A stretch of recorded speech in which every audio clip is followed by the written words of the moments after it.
CFAX Victoria, an iHeart radio station. If it's happening, it's here. CFAX 1070.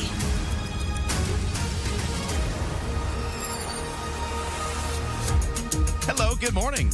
It is 6 o'clock on Tuesday, July the 7th. We're looking at a mainly sunny day. A few clouds, though, kicking around, and still some wind off the Juan de Fuca Strait. We'll get you a full forecast in just a moment. It's 15 degrees right now. Let's get to the news. Here is Lisa Best. Thanks, Ryan, and good morning. There's a new wildfire burning on Vancouver Island, and this one is a bit worrisome. It's considered burning out of control at this point, and it is believed to be human-caused. It's about 2 hectares in size, situated northwest of Mount Prevost, north of Duncan. The BC Wildfire Service has 3 initial attack crews, 2 water tenders, 2 helicopters, and additional tanker support are battling this one. Province-wide, there's 20 fires burning, 5 new in the past 24 hours. 5 are considered out of control, including the one here on the island. Police in Saanich trying to track down whoever stole $10,000 worth of jewelry from a home in that community. The theft believed to have occurred at some point between June 9th and 28th at a residence in the 4300 block of Maltwood Lane. The stolen pieces include 3 necklaces, 3 rings, and 2 bracelets.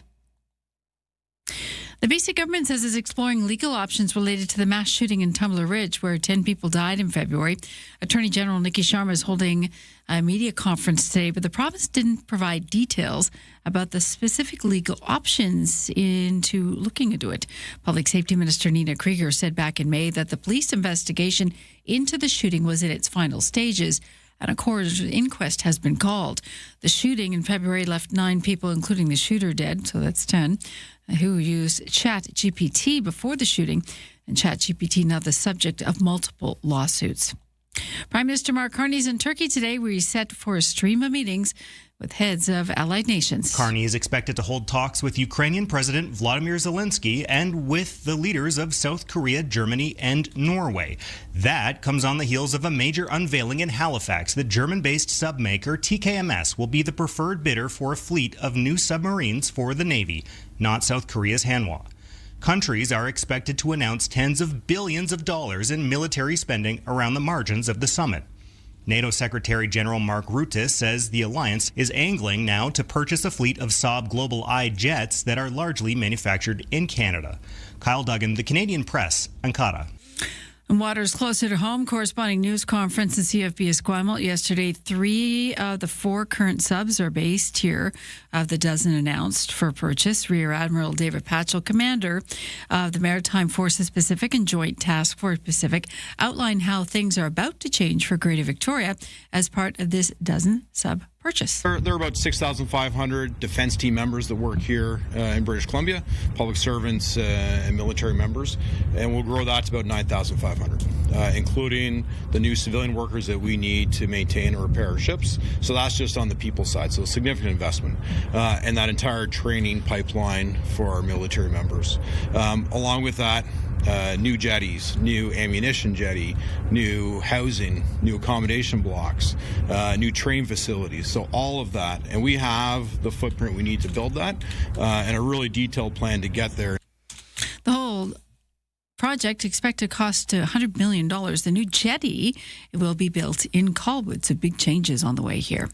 It's getting easier, apparently, to recruit a doctor in this province. Bylaw changes for the College of Physicians and Surgeons of BC have taken effect. The changes are designed to allow for more internationally trained physicians to apply directly for a full license to practice here, rather than having to first work under a provisional license. Doctors trained in Australia, Hong Kong, Ireland, New Zealand, South Africa, Switzerland, and the UK will all be considered.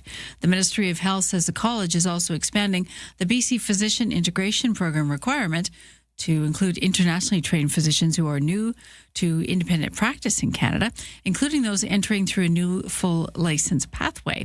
Physicians can complete the program at no cost during their first year here through the UBC's Continuing Professional Development Department.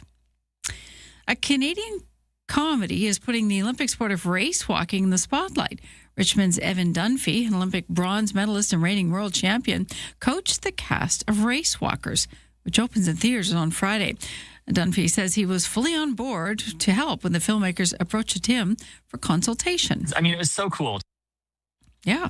The film follows a former baseball pitcher who discovers he has perfect walking form, enough to chase an Olympic spot. And that's your news to 6:05.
Your CFAX 1070 news poll question this morning. We're asking if you've lost interest in the World Cup or switched teams after Canada's loss to Morocco on the weekend. 55% say they've totally lost interest.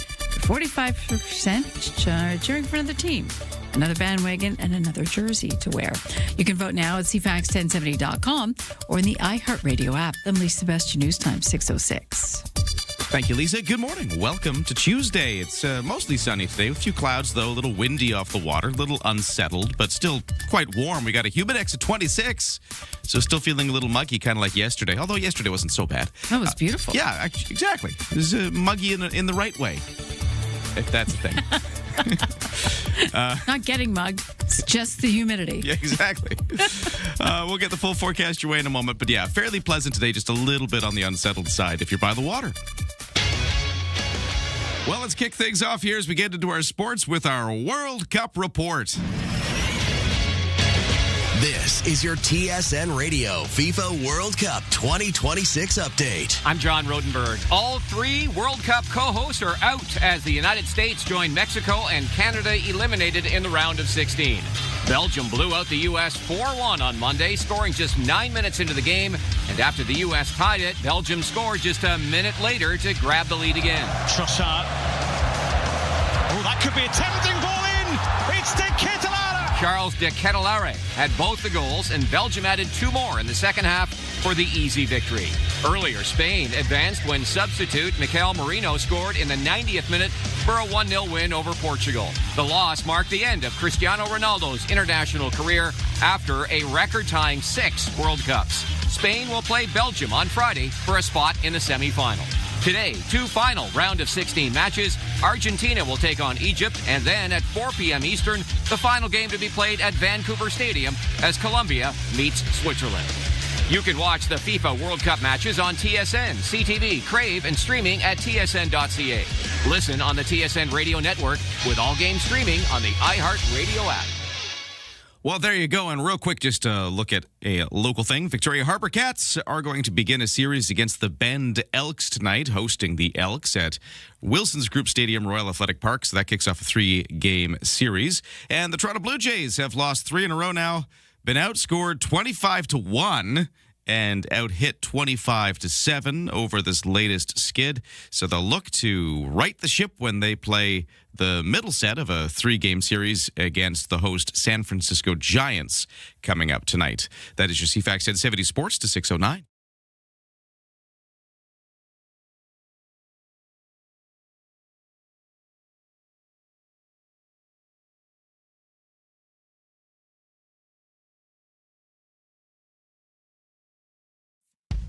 The Whole Home Show with Tony Joe.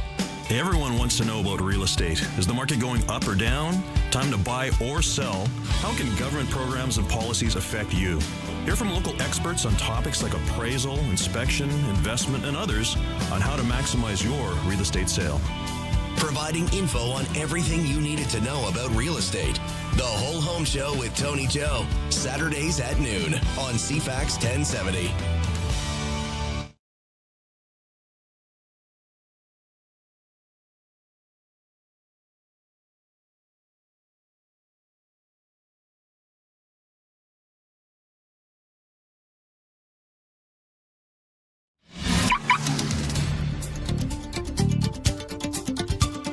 It's 10 minutes after 6. You've got the CFAX morning show here, and we're taking a look at traffic and weather. Fairly easygoing right now, but there have been overnight road closures right where the Keating Road flyover kind of ends and just approaches Central Saanich Road. That overnight closure is on right now.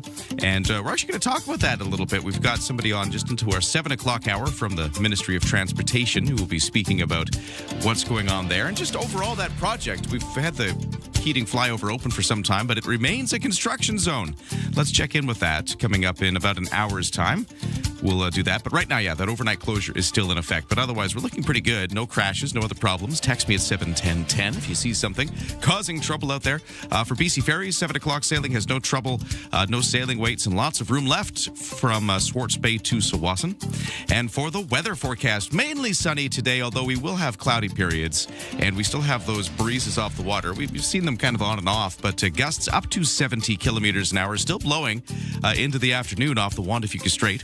Highs will be 24, a humidex of 26, so feeling quite muggy, but feeling like 16 if you're by the windy Juan de Fuca Strait. So we're definitely going to be one of those Victoria days where the temperatures are really going to vary depending on where you find yourself. For the rest of the week, it is going to be kind of the same, maybe not quite as windy, but we will see sunshine with a few clouds through the rest of the week and temperatures into the low to mid-20s right throughout. Overnight lows down to anywhere between 11 and 13 degrees and mostly clear for the next few days as well. Right now at the Victoria International Airport, where the official temperature is kept, it is 14 degrees. CFAX Money Matters. Opening bells for North American stock markets will ring later this hour, so let's take a look at how things closed off yesterday with Aaron Sousa. Canada's main stock index ended lower yesterday. Toronto's S&P TSX was down 62 points to 35,212. Wall Street saw gains as the Dow rose 155 points. The Nasdaq climbed 288. In Tokyo, the Nikkei fell 1,400 points. The Hang Seng in Hong Kong lost 119. Our dollar is trading at 70 and 34 cents U.S. Prime Minister Mark Carney has arrived in Turkey for the NATO summit. He's today set to meet with officials from Ukraine, South Korea, Germany, and Norway. Summit talks expected to center on boosting defense budgets and alliance unity. A new survey finds nearly half of Canadian manufacturers are considering moving production to the U.S. The finding from KPMG comes amid trade tensions, one expert saying many are making long-term investment decisions and not waiting to see what happens with the U.S. trade situation. And Rogers is buying out the remainder of Maple Leaf Sports and Entertainment. Experts say the move signals a shift away from free-to-air sports broadcasting. From the Canadian Press Business Desk, I'm Aaron Sousa. Ryan and Lisa. Mornings on CFAX 1070. Remember, you have us in the palm of your hand. For listeners on the go, listen live on the free iHeartRadio app. Good morning. Thanks for joining us as we get into this Tuesday in Victoria or Vancouver Island or BC or wherever you happen to be watching and listening and taking us in this morning. Lisa, how are you doing today? I'm doing excellent. Thank you, Ryan. Great to have you here. I'm feeling the mugginess. Yes. It was. I love a good bit of humidity. I'm okay with it. I don't mind. I know that. I don't know. You're talking about it a lot. Yeah? And sometimes that means you do. Well, it's just there. It's noticeable. I feel like it's a good factor because, the dry heat versus, humid heat is, it makes a difference in how you got to, prepare for the day. Add some mugginess and all of a sudden it's a lot warmer of a day. You ever been to New Orleans in August? No, but I'm sure. We'll send you there, then you'll come back here and go, I'm fine. I'm absolutely fine. It's like being in a bathtub. Yeah. Well, I had the exact opposite experience this winter, and I think we talked about it on the show where I traveled to the prairies for some of the winter, and I got to experience the dry cold. And it was like minus... Tell us where you went. It was Saskatoon. Thank you. It was minus 28 in March, but it didn't feel that bad. Like, I'd walk outside. The longer you were in it, you definitely started to feel the bite more than you would here. Yeah, because it gets into your bones. So there's that. But... It was that. That's the part that kills you, Ryan. Apart from the really serious part. I spent 25 years in Winnipeg. But it was remarkable how different it felt. You'd go outside at 0 degrees in Victoria, and it wouldn't feel that different from minus 28, at least initially. But you're absolutely right about that. And on the other end of that spectrum, the other end of the mercury, the heat hits differently here too. 25 here feels a lot hotter than like 30 on the prairies. Yeah, exactly. When it's dry, the dryness really matters. So I guess that's why we've got that humidex. That's why well, it's there. that's everywhere, but Yeah. we certainly do feel it, and we feel it in the winter as well. Montreal is the same. Yeah. That cold, wet cold, goes right into you. Yeah, it's going to be. So you're going to move to Saskatoon anytime soon? You know, Yeah. I love to visit. I got family there. I love to visit. It's a pretty town. It's really nice in the summer. Texter at 71010 says, just don't work outside. That's a good tip. Yeah. If you don't Anybody in like it. construction, their ears just perked up. What? Yeah. I can't complain in my air-conditioned radio studio Exactly. right here. We're hermetically sealed in here, and nothing affects us. The temperature's always, 23? Unless The it's sun's going always shining. haywire, which happens frequently. Yeah, and then sometimes it's a bit of a meat locker. That's true. you end up But with an there's air no conditioning humidity. blowing on you. Yeah. No humidity. Yeah. There's that. Yeah.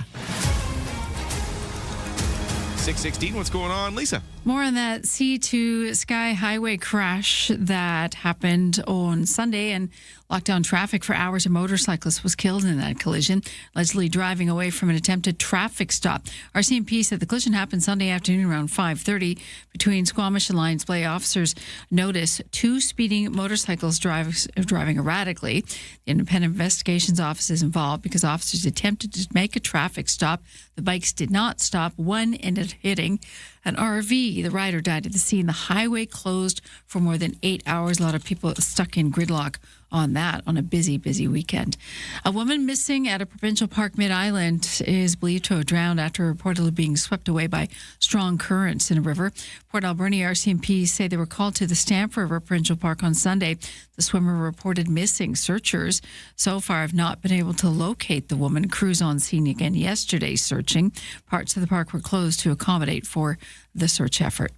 The BC Chiefs Corner says a pay boost for field corners that went into effect last month was long overdue. Dr. Jet Winder Badwin says it took a while to get the raise through because it required an order in council to change the regulations. And then the first raise of on-call corners has been received since 2016, so the first in 10 years. Badwin says field corner work varies widely between rural and urban areas, and some people don't last long on the job once they find out what it all entails. He says he hopes that a post-secondary course of some kind can be offered in the future to better prepare people for the job, as the service looks to hire people in several BC communities this year. That is your news to 618. Thank you, Lisa. Lots going on in the news, including locally. People might be wondering what's been happening with the Pat Bay Highway. It's open as far as we know this morning after all of that closure yesterday. There was quite the collision on the Pat Bay, kind of just north of Quadra, south of Royal Oak. Yeah, around 5:30 last night. Yeah, and it closed things for quite a while. Things are moving this morning. But yeah, that's something that we're kind of watching. We've got a fire burning on Vancouver Island that's caught our attention. So let's talk about some of the things going on in just a moment. But we'll check our current traffic and weather. Yeah, Pat Bay Highway's moving. Is there anything else causing trouble? Text me at 71010.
CFAX 1070 traffic and weather. The time is 6:20. Nothing much happening on the roads right now. Yeah, that Pat Bay Highway thing that was happening for a few hours yesterday evening is cleared up this morning, so that's not a thing facing you as you get into the day. The Keating flyover closure, not the flyover itself. It's actually a little past that. It's just as you kind of get off the flyover and hit where it kind of meets Central Saanich Road.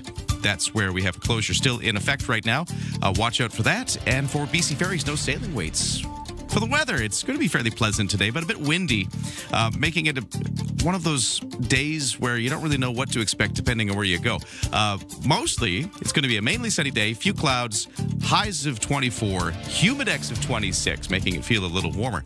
But by the Juan de Fuca Strait, if you're kind of more exposed to that side of the capital region, wind gusts up to 70 kilometers an hour and temperatures feeling more like 16. So very different days depending on where you are around Greater Victoria. Tonight, few clouds. Lows to 13. Tomorrow, mix of sun and cloud. Highs of 24 again. Cooler again by the water. And the rest of the week kind of looks the same. Right up until the weekend. Right now for the temperatures, if you are in downtown Victoria, 13 degrees is what we're seeing. In Langford, it is 12. Ryan and Lisa, mornings on CFAX 1070. Oversleepers, catch all the highlights on the latest audio podcast at CFAX1070.com and on the free iHeartRadio app. Lots going on. Yeah, that Pat Bay Highway crash, I wish we could tell you more. We're still waiting on some more information, but we know it's over. The traffic is flowing, but that was the thing facing commuters last night. I do know from social media pictures, people kind of driving by it, because it closed northbound. Right. You could go the other way. So people driving by it did take some photos. There was a motorcycle kind of off to the side in the median lying there, and that's around where you could observe officers doing their measurements and doing the traffic investigation and taking a good amount of time to do it. So it was quite a problem yesterday.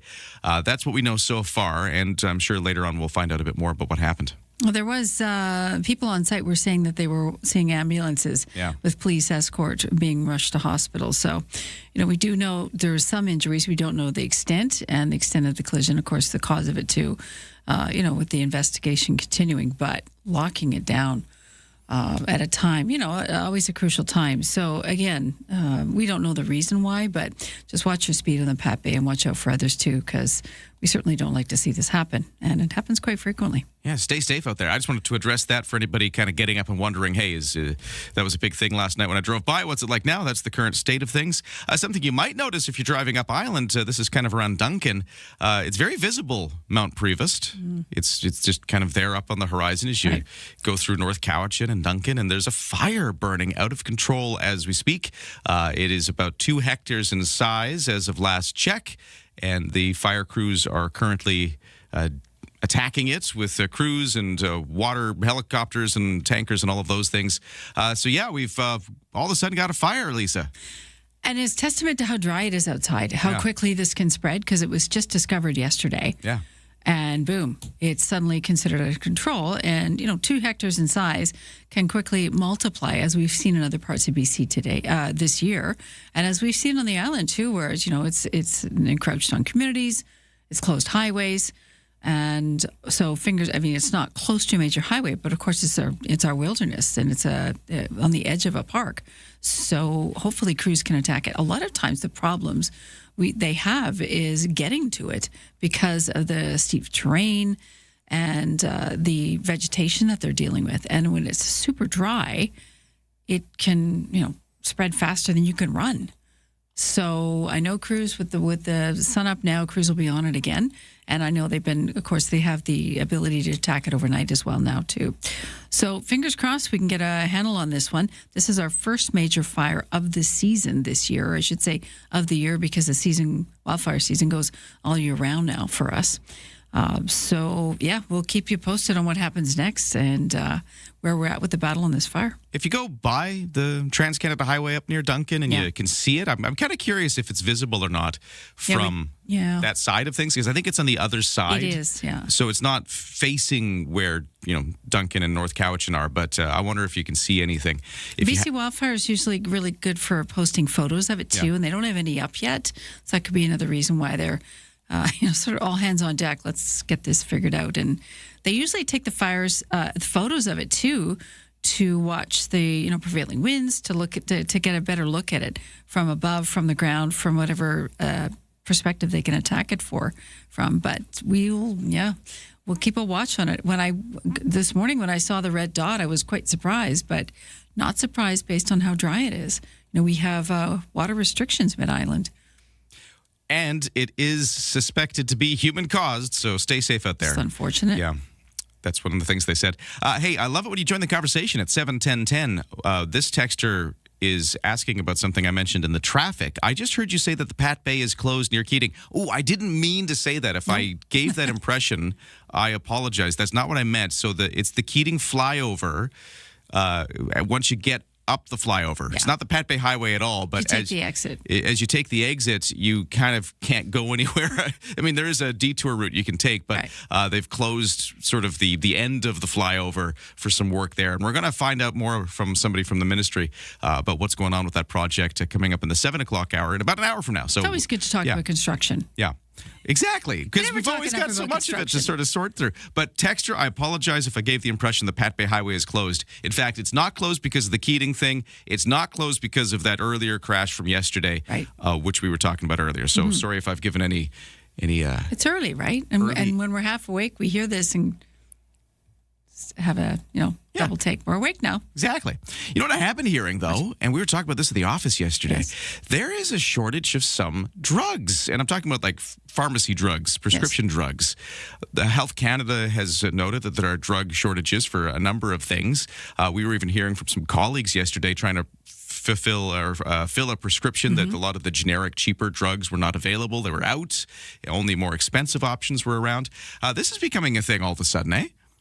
Yeah, and it's been a thing since pandemic, actually, but it's actually sort of picking up speed. And I don't know why, if there's just one reason for it, but whether it's generic or the name brand, sometimes they just don't have it in stock. They'll ask you to come back. So pharmacies are scrambling a little bit with this, and it's very disconcerting. We've never had a problem usually getting pharmaceuticals, but this is something that has sort of started with the pandemic, and now it's sort of taken root. So, filling prescriptions, maybe check with your pharmacist, depending on what the product is. But we're going to find out more about what products are mostly affected.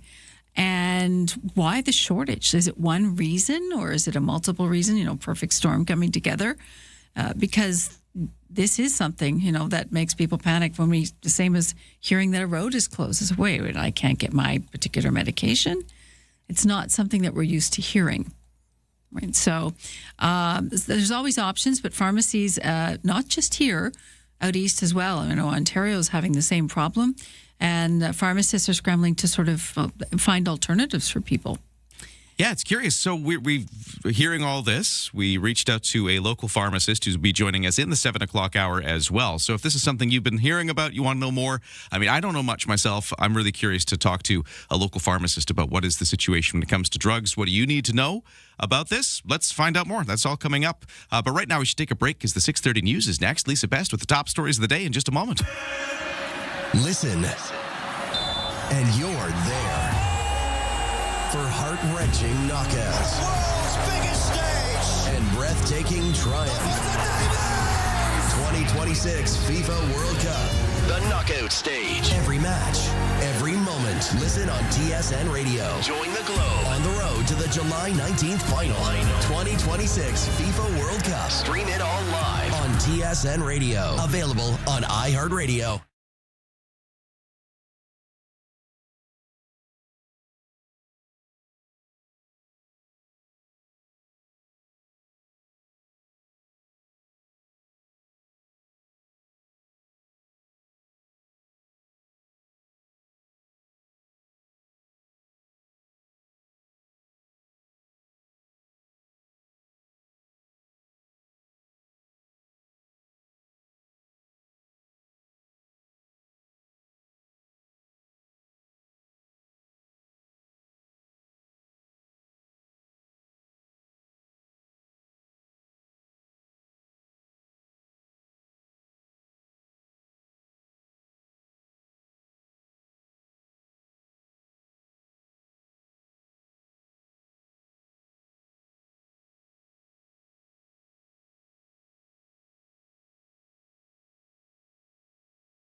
CFAX Victoria. An iHeart radio station.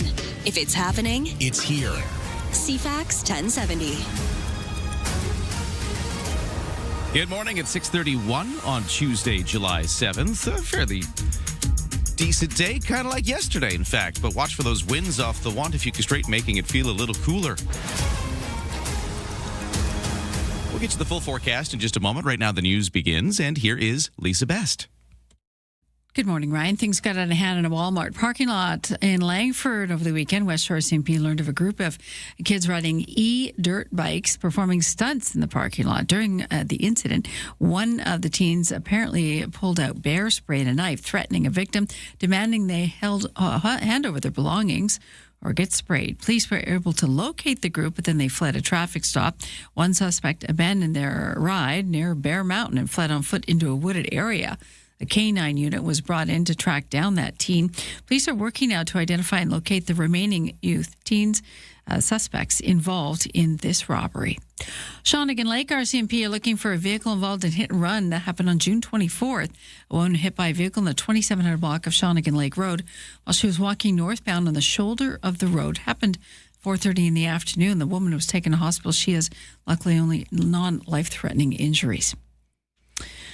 So a dozen submarines are purchased, and that's a big boom for Victoria. It means more workers both in the infrastructure needed to operate the new subs and at the base, bringing the number of positions at CFB Esquimalt to as many as 2,500 personnel. Rear Admiral David Patchell, the commander of the Maritime Forces Pacific and Joint Task Force Pacific, says they've already scoped the spot for a new jetty. It'll be in Colwood. So there'll be a maintenance facility on both coasts. There'll be new jetties on both coasts. So literally you can see Colwood across the harbor here. We've already mapped out where that infrastructure is going to go. And we're also building infrastructure for new destroyers, for the new tankers, and all the training we need to build a much larger Navy. And so roughly investing $10 billion over the next decade right here in British Columbia. Right now, 3 of the 4 Canadian subs that we have are based at CFB Esquimalt. NATO Secretary General Mark Rutte says that the alliance will work with Swedish manufacturer Saab on 10 early warning surveillance planes built by a Canadian company. He told the audience at the NATO summit underway in Ankara, Turkey, that its current fleet is nearing the end of its lifespan. Today, several allies are announcing the joint procurement of up to 10 Saab Global Eye aircraft to replace them. This will ensure we keep NATO's owned and operated surveillance and early warning capability strong and credible for decades to come. NATO showcased a series of military projects worth billions of dollars in an attempt to convince the U.S. president that U.S. allies are converting fresh defense spending into real firepower. Survey results from KPMG Canada found that 42% of Canadian manufacturers say they have or are considered moving production into the U.S.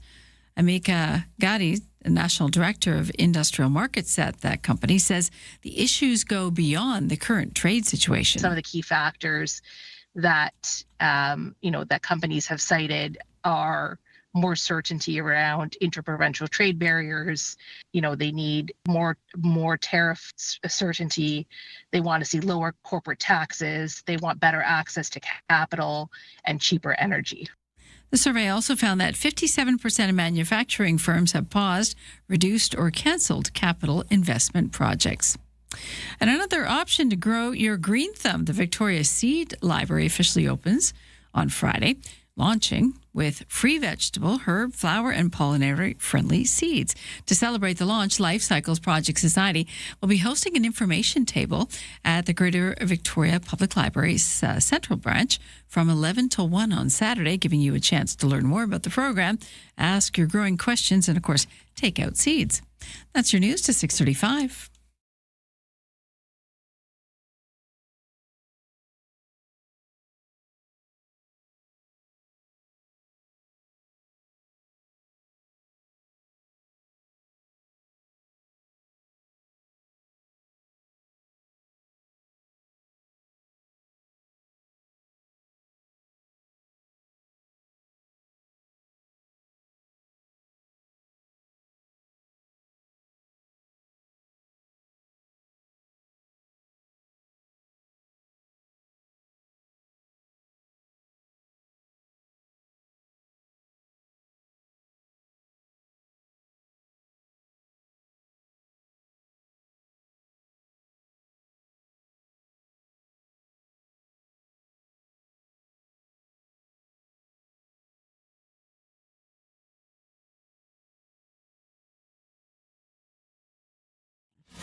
Your CFAX 1070 news poll question. Have you lost interest in the World Cup or switched teams after Canada's loss to Morocco last weekend? 55% say, no, they're out. They've lost interest. 45% cheering for another team, another jersey to wear. You can vote now at CFAX1070.com, also on the iHeartRadio app. I'm Lisa Best, your news time, 6:36. Hey, thanks, Lisa. It's going to be another mostly sunny day. A few clouds, though. Warm, but windy by the Wanda Fuca Strait, a little cooler. We'll get you the full sense of it with the weather forecast in a moment. Right now to the sports. There's a little breaking news this morning. In the basketball world, Kyle Lowry has announced his retirement after 20 NBA seasons and will retire as a member of the Toronto Raptors. The 40-year-old revealed the decision in a post on his Instagram account, while the Raptors shared a photo of him in a Toronto jersey with the words, "Welcome home, Kyle." Lowry spent 9 seasons in Toronto and helped lead the franchise to its first NBA championship back in 2019.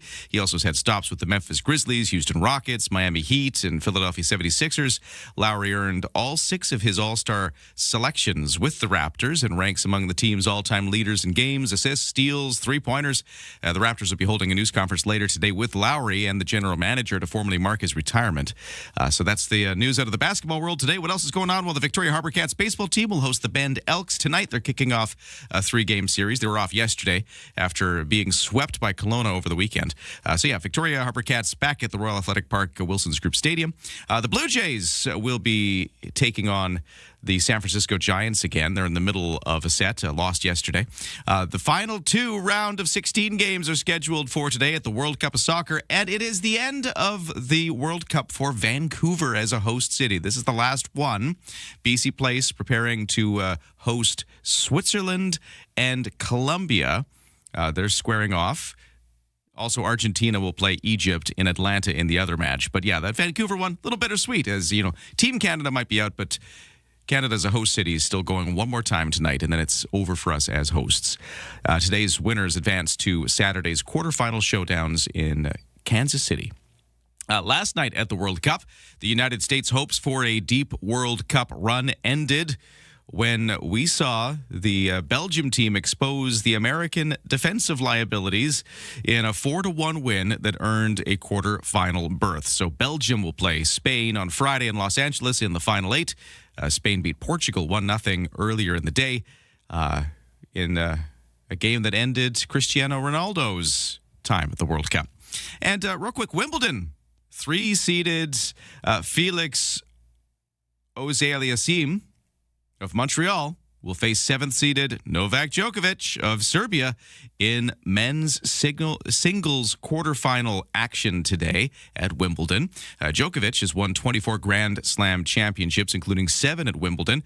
It'll be the 3rd time these two face each other, and the first since 2022. And that's your sports to 6:39.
It's 6:40. Let's take a look at traffic and weather. The road's pretty clear right now. Watch out for road work just off of the Keating Road flyover. Once you kind of get off of the flyover and start heading Keating Crossroad, still some construction work causing delays there. For the commute, things are fine. Not seeing much in the way of volume delays as of yet, but if you see anything causing trouble this morning, do text me at 71010. What about up in Duncan and North Cowichan? Can you see the fire? There's a fire burning on the other side of Mount Prevost. wildfire being fought there. It erupted yesterday. Let us know if you can see it as you go by at 7:10:10. For the weather forecast today, it's a mainly sunny one. We will see some cloudy patches, though. Wind off the Juan de Fuca Strait, still a factor. Gusts up to 70 kilometers an hour over times of the day. And that's going to make things feel quite a bit cooler. So here's the temperature situation. For mostly another warm day, high of 24, bit of humidity in the air, making it feel warmer. The humidex is 26. But 16 is more the temperature if you're right by the windy Juan de Fuca Strait. So a couple of different forecasts depending on where you find yourself. Partly cloudy tonight, still windy, lows to 13. And the rest of the week, still mostly sunny. Temperatures in the mid to low 20s. But again, occasionally windy by the Juan de Fuca Strait and feeling cooler if that's where you are. On the markets, North American stock markets are just opening. The bells are just ringing, waiting on those first results of the day. We closed off yesterday in Canada down. The S&P TSX weighed down by energy and mining companies. And the S&P TSX was down 62 points by the close to 35,212. In New York, the Dow Jones Industrial Average was up 155 to 53,055. And the Canadian dollar overseas has been around 70.34 cents US. Ryan and Lisa are ready when you are. Good morning. Day or night, find the highlights under latest audio at CFAX1070.com and on the free iHeartRadio app. Well, Lisa, I'm actually getting a bit of a habit here. Good in or the mornings. I think it's a good habit. Okay. So, you get your routines. I get in, I get my coffee, and then I check to see what's happening with the CFAX Santa's Anonymous Mega Summer 50/50. Big win, bigger impact. Kids Count Mega Summer 50/50. Yeah, I like to see what the jackpot's doing. It's a little music. It's good music. It's good. Happy. So this is the big radio station-wide 50/50 raffle we've got going on right until the end of August. $2,305 is the current jackpot. Yesterday we crossed the 2,000 mark, and we've gone even higher since then. If you buy the ticket that gets drawn on August 28th at 7 a.m., right now you'd get half that jackpot. And the other half would go to CFAX Santa's Anonymous and their Kids Count program, which is helping kids in Greater Victoria beyond Christmas. Yes, be normal kids. And actually, we're going to talk all about this with Christine Goodsir from CFAX Santa's Anonymous, who's joining us in a few moments to talk about how the Kids Count Mega Summer 50/50 is going, but also just talking a bit more about where that money goes. Which is the most important thing. Exactly. If it's going to be local, you want it to have an impact. So you take some money home. Families take some money home. It's all good. And we've never done this before. This is a first for us. Yeah, really exciting. So here's what you do if you want to take part, by the way.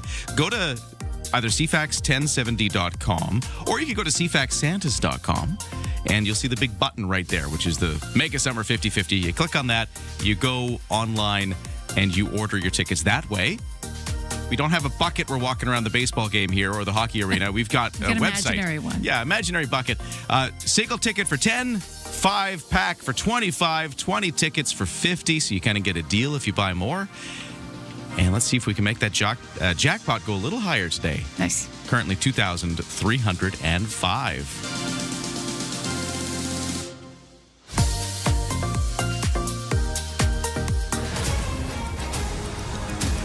It is a groovy little tune, isn't it? I like it. It makes me feel happy. What's happening in the news? Here's Lisa.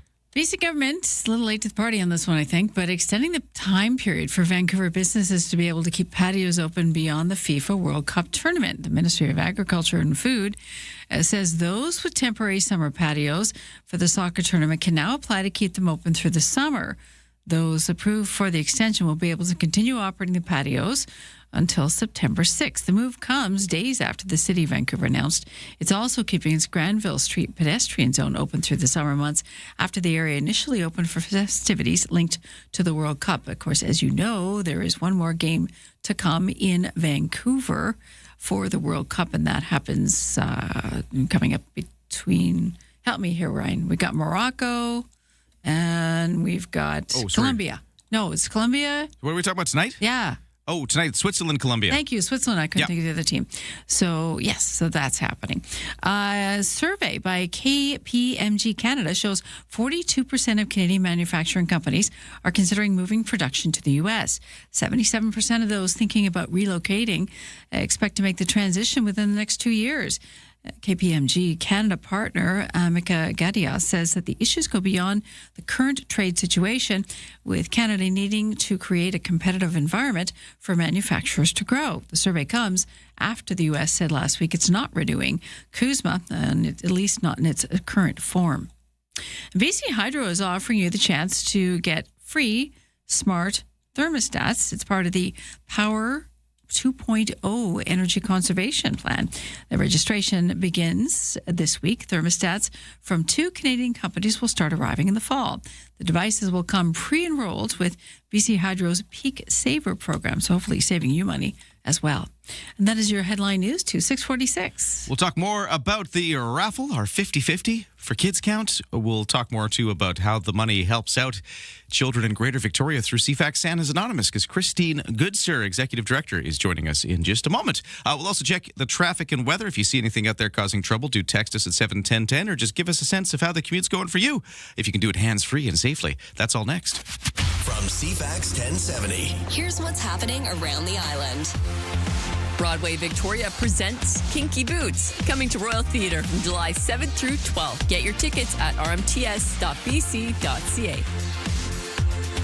Catch all the excitement of summer baseball with the Victoria Harbour Cats. More info at harbourcats.com.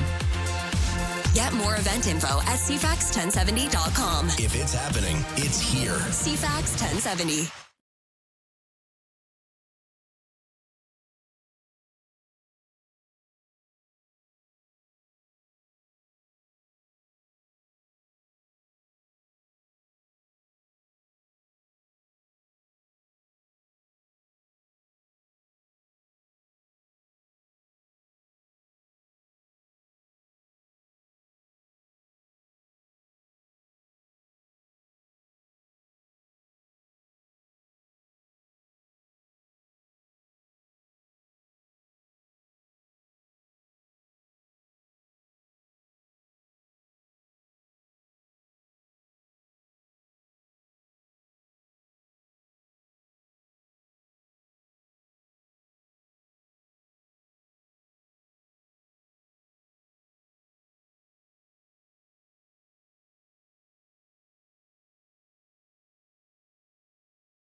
CFAX Morning Show brought to you by Thrifty Foods. First of the season, wild Pacific sockeye salmon has arrived. It's fresh from the ocean, never frozen, and delivered daily. Eat happy at Thrifty Foods.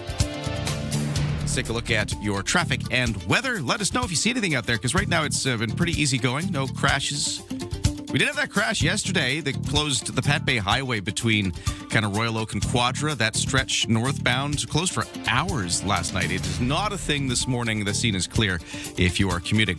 Still at the end of the Keating flyover, so not at the highway side, but kind of at the end of it where you'd get onto Keating Crossroad. Watch out for road work there. That's the thing that's been happening overnight. And at BC Ferries, no sailing waits right now. 7 o'clock sailing, lots of room left, and it leaves in 10 minutes. The weather, there's a lot going on, so we see some sunny periods, but also some cloudy periods for Greater Victoria today. The wind off the Juan de Fuca Strait is going to be gusting still up to about 70 kilometers an hour, so still quite strong, making it feel quite cool if you're on that side of the capital region. So 16 degrees could be your temperature right by the water. Otherwise, it's 24 and a bit humid, making it feel like 26. A lot in the forecast today. A few clouds tonight, lows to 13. Still windy. Tomorrow, mix of sun and clouds. Still windy. Highs of 24, but cooler by the water still. And it's kind of the picture for the next few days. Fairly stable weather forecast as we head into the week. Ryan and Lisa, mornings on CFAX 1070. Well, the mega summer 50-50 is going. We were just talking about that a few moments ago, giving up that total, which is $2,305. That's the raffle jackpot right now. And here to talk more about it, we've got Christine Goodsir, Executive Director of CFAX Santa's Anonymous. Christine, hello. Good morning to you.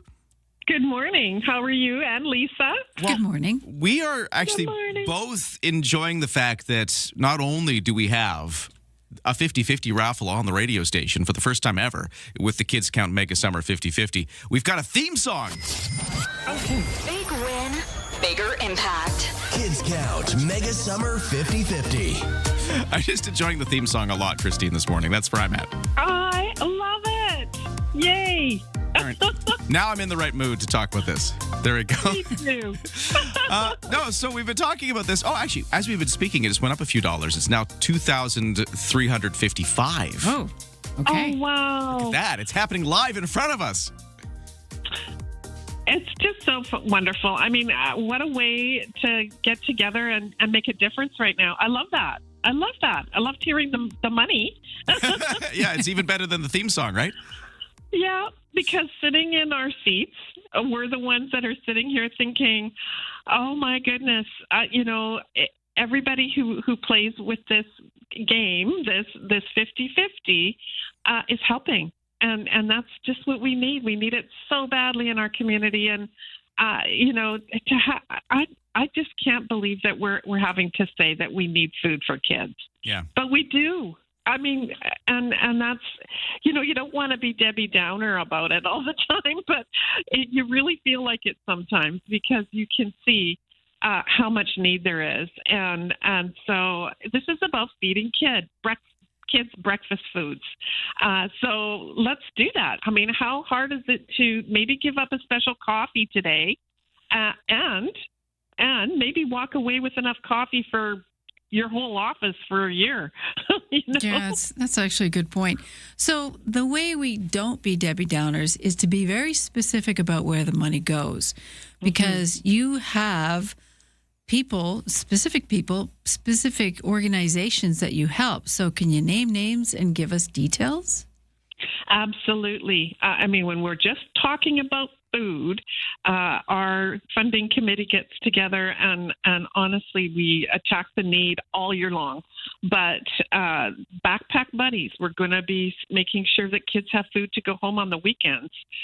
So that's going to happen when September rolls around. Burnside Gorge Community Center, we've been very close with them through the years. As they struggle to help more and more families every single year. And that's the word out there, too, for us, for all charities right now, is struggle. It's down. It's tough. And we're asking for help. And that's the only thing we can do is say, please help us help kids in our own community. So in May and June, it was fresh food for 480 families. In July and August at Burnside Gorge Community Center, this is a snack program. So that's sending home enough snacks to get through the week because kids are hungry all day long. It's not just breakfast, lunch, and dinner. So, or they're going to an activity and they need some snacks. So we're going to help 480 families do that as well. It's about the quality of food too, right, Christine? Mm-hmm. Yeah, it definitely is, because as you can see, if a family is trying to feed 3 kids and they're struggling to get by as it is, you hit the grocery store and your options aren't there. For you might be looking at food that you normally wouldn't buy, but it's going to fill a tummy. So, the more that we can help these organizations provide really healthy, balanced diets, the better off we're all going to be.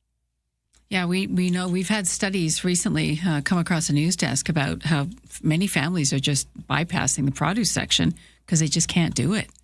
It's just too expensive. Absolutely. And meat and proteins, so we don't want carb heavy diets. We want to have, the whole Canadian food guide system for our kids growing up. So, and unfortunately, and I hate to say it again, but 1 out of 5 kids in our province alone is growing up in poverty. So let's just do that today. Give up a coffee and buy a ticket. It's a lot of fun. It's a great opportunity to help us create food and fun for kids in our community this summer. Good combo, food and fun. I like that combo. So it's the Kids Count Mega Summer 50/50, and you can buy a ticket by going online. We'll say this again. You can either go to our CFAX1070.com website, or you can go to the CFAXSantas.com website and click on the big button that says, Kids Count Mega Summer 50/50. You can kind of navigate to the page where you buy a ticket right there. We do have some of the usual restrictions in place when you're buying these kind of, raffle tickets. You have to be a BC resident. You got to be over 19. Those kind of things apply. But otherwise, you can buy as many tickets as you want. You can do it right now. You can do it tomorrow. You can keep on doing it, Christine. It's kind of a cool thing, this 50/50. It really is. It's new to us, and again, what we really want to do is get the message out there, and invite people to make an impact. It's that easy. While we've been talking, Christine, we sold some tickets because it's now at $2,455. Nice. You could buy a ticket for 10, 5 tickets for 25, 20 for 50. I feel like one of those guys walking around the hockey arena with the bucket going, get your 50/50 tickets. It's kind of fun. Single for 10, 5 for 25. Hey, there's a lot of summer left, Ryan. Right? Lisa, we could drag him out, with his bucket. Yeah, careful what you wish for. It goes. Actually, yeah, I feel like just once over the course of this summer campaign, I should get out with a bucket. Maybe you'll see me out there somewhere. I'll be at some sports game, or I'll go downtown. Maybe I'll just be walking outside the studio down the road in Esquimalt with my 50/50 raffle bucket, selling tickets. There's Ryan again. I'll follow behind with the iPad. There you go, yeah. There you go.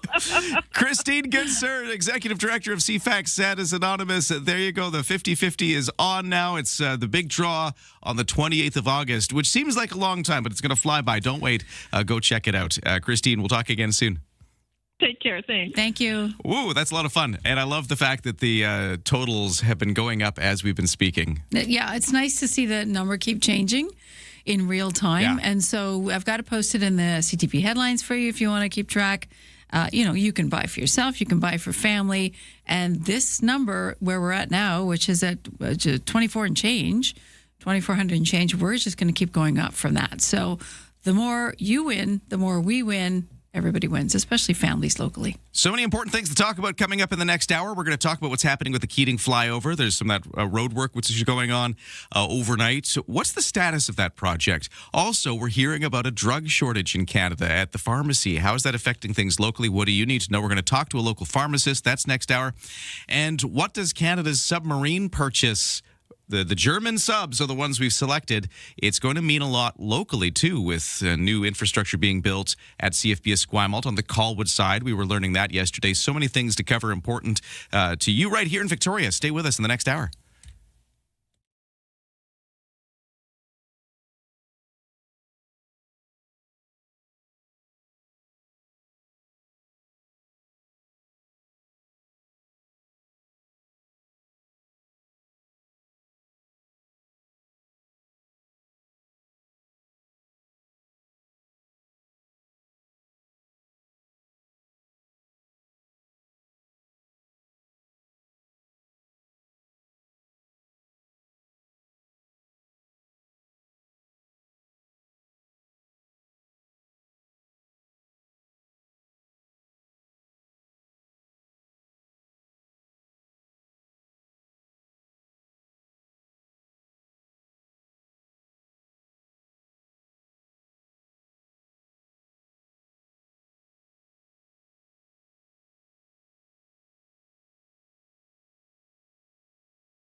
CFAX Victoria. An iHeart radio station.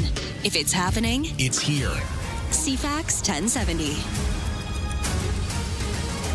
Good morning. It's 7:01 on Tuesday, July 7th. We have a mostly sunny day, but some cloudy patches and some wind off the Juan de Fuca Strait will also be a factor. Full forecast to come.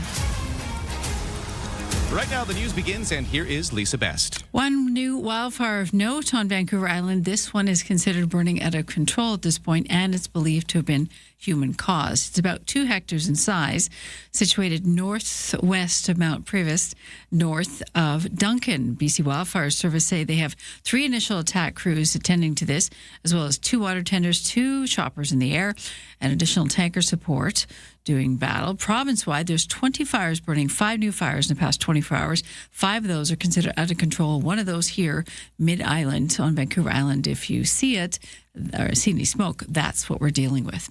A new survey shows trade tensions has some Canadian manufacturers deciding to move production south of the border or delay capital investments. Amika Gadia is a national leader of the industrial markets at KPMG Canada. She says manufacturers have shown resilience over the last year, but everything has its limits. Our survey clearly shows that, while companies have been making short-term decisions to adapt to tariffs and trade uncertainty, they're now moving towards making longer-term investment decisions. The survey found 42% of Canadian manufacturers say they have or are considered moving production into the U.S. NATO Secretary General Mark Rutte says the alliance will work with Swedish manufacturer Saab for new warning surveillance planes, early warning surveillance planes built here in Canada. The Global Eye system combines Saab technology with Bombardier's Global 6500 business jet. He told the audience at the NATO summit in Ankara, Turkey today that the system is already well tested. It is a proven system with a demonstrated ability to detect, track and identify complex threats, including drone swarms, ballistic missiles and cruise missiles. As we know, the Prime Minister announcing in May that Ottawa was looking to buy 6 surveillance aircraft from Saab. Defense Minister Dave McGuinty says the Prime Minister spoke with South Korean President Lee Jae-myung today in Turkey ahead of the NATO summit. This comes after Mark Carney announced Monday that the bid to supply the Royal Canadian Navy's next fleet of 12 subs was a close race between TKMS and South Korea company Hanwha. Speaking to reporters in Ankara today, McGuinty says there are other opportunities for Canada and South Korea to work together.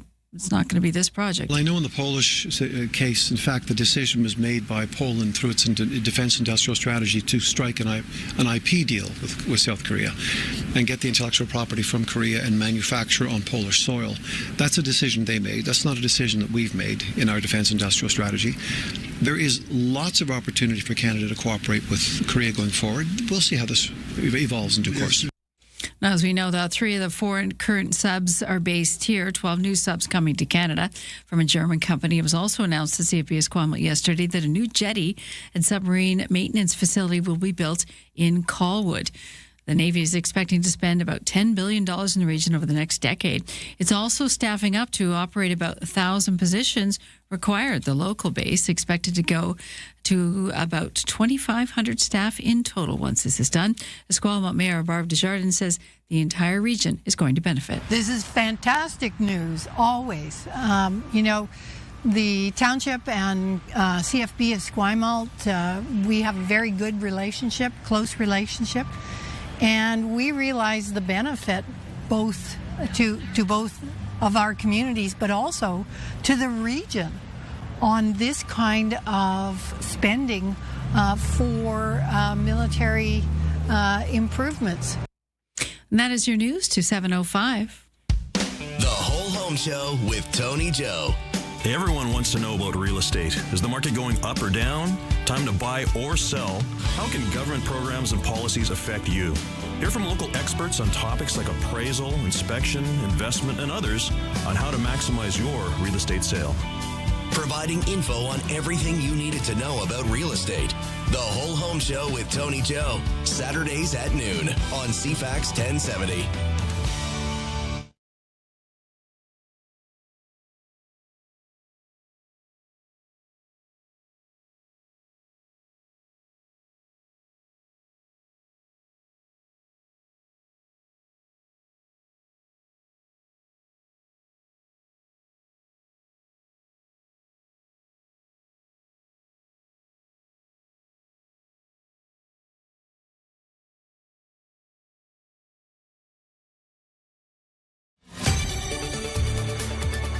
Your CFAX 1070 news poll question this morning, we're asking you, have you lost interest in the World Cup or switched teams after Canada's loss to Morocco last weekend? 55% losing interest, 45% changing teams.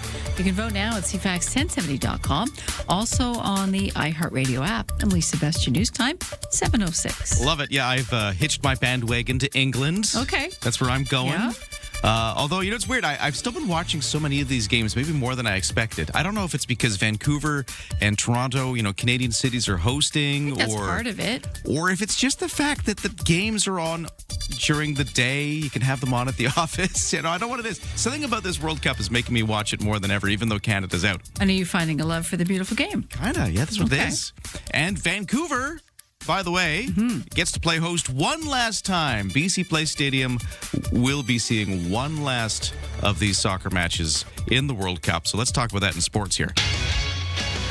The round of 16 continues, the knockout phase of the tournament. And at BC Place Stadium, Switzerland and Colombia will square off, and it'll be the last thing we see in Vancouver. And after that, Canada kind of bows out as a host. The final games will be elsewhere. But it's been great to see.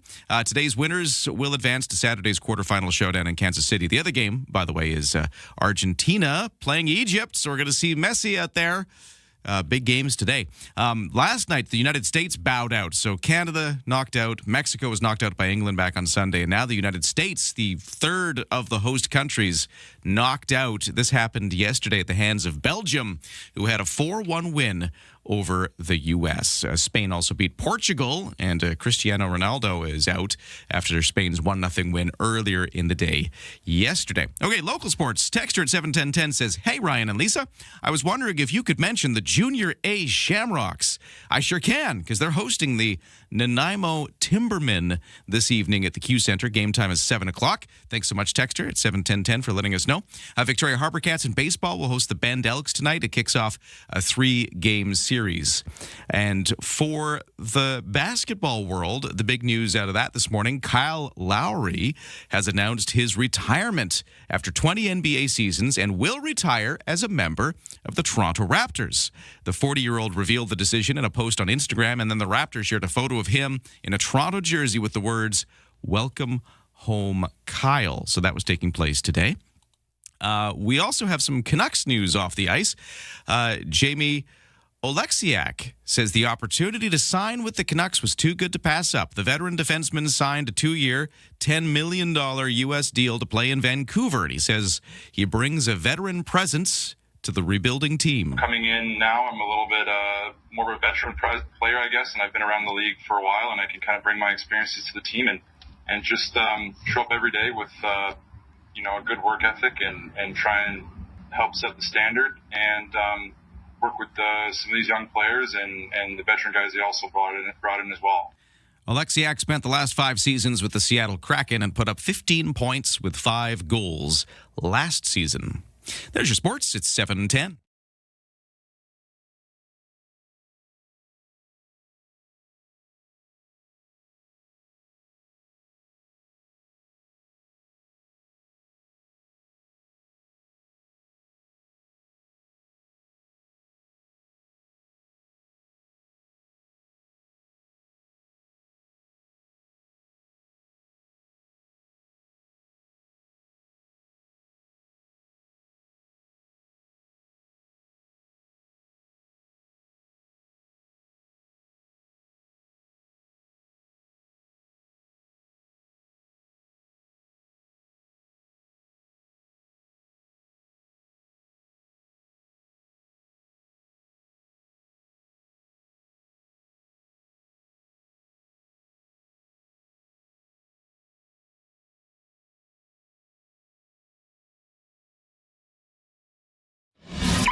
The CFAX Morning Show is brought to you by Thrifty Foods. First of the season, wild Pacific sockeye salmon has arrived, fresh from the ocean, never frozen, and delivered daily. Eat happy at Thrifty Foods. On the roads, hey, let me know at 7:10:10 what it looks like out there, because what it looks like from my perspective is another easygoing commute from the West Shore into Victoria. Hardly any delays to speak of other than just people taking it easy through the Trans-Canada Highway construction zone where they're widening the bus lanes. But that just is is construction zone stuff. There isn't anything as far as backups or major congestion. We will be talking in a few moments, about 10 minutes from now, to the Ministry of Transportation about the Keating flyover overnight work that's been happening. That should be clear now, I believe. But just watch out for the construction zone there. They're doing some overnight work, and we're going to find out more about it in just a few minutes. At the ferries, no sailing waits. At BC Ferries, Swartz Bay to Tsawwassen, 8 o'clock sailing, lots of room left. And then for the weather forecast, today's a bit mixed because it depends on where you are. If you're for most of Greater Victoria, it's going to be a mostly sunny day. We'll see some clouds. We'll see highs up to about 24, but feeling a little warmer and a bit of humidity that's in the air still. Well, then if you're by the water, by the Wandafuka Strait, it's going to be like 16 degrees and gusts up to 70 kilometers an hour with westerly winds kind of hammering that side of the capital region. So very different weather forecast depending on where you are. That's kind of the forecast for the next few days as well. Just kind of carries on like that. Right now, temperature-wise, if you are in downtown Victoria, our temperature is 12 degrees. In North Saanich, it's 15. Getting a first look at the North American stock markets as the trading day is underway.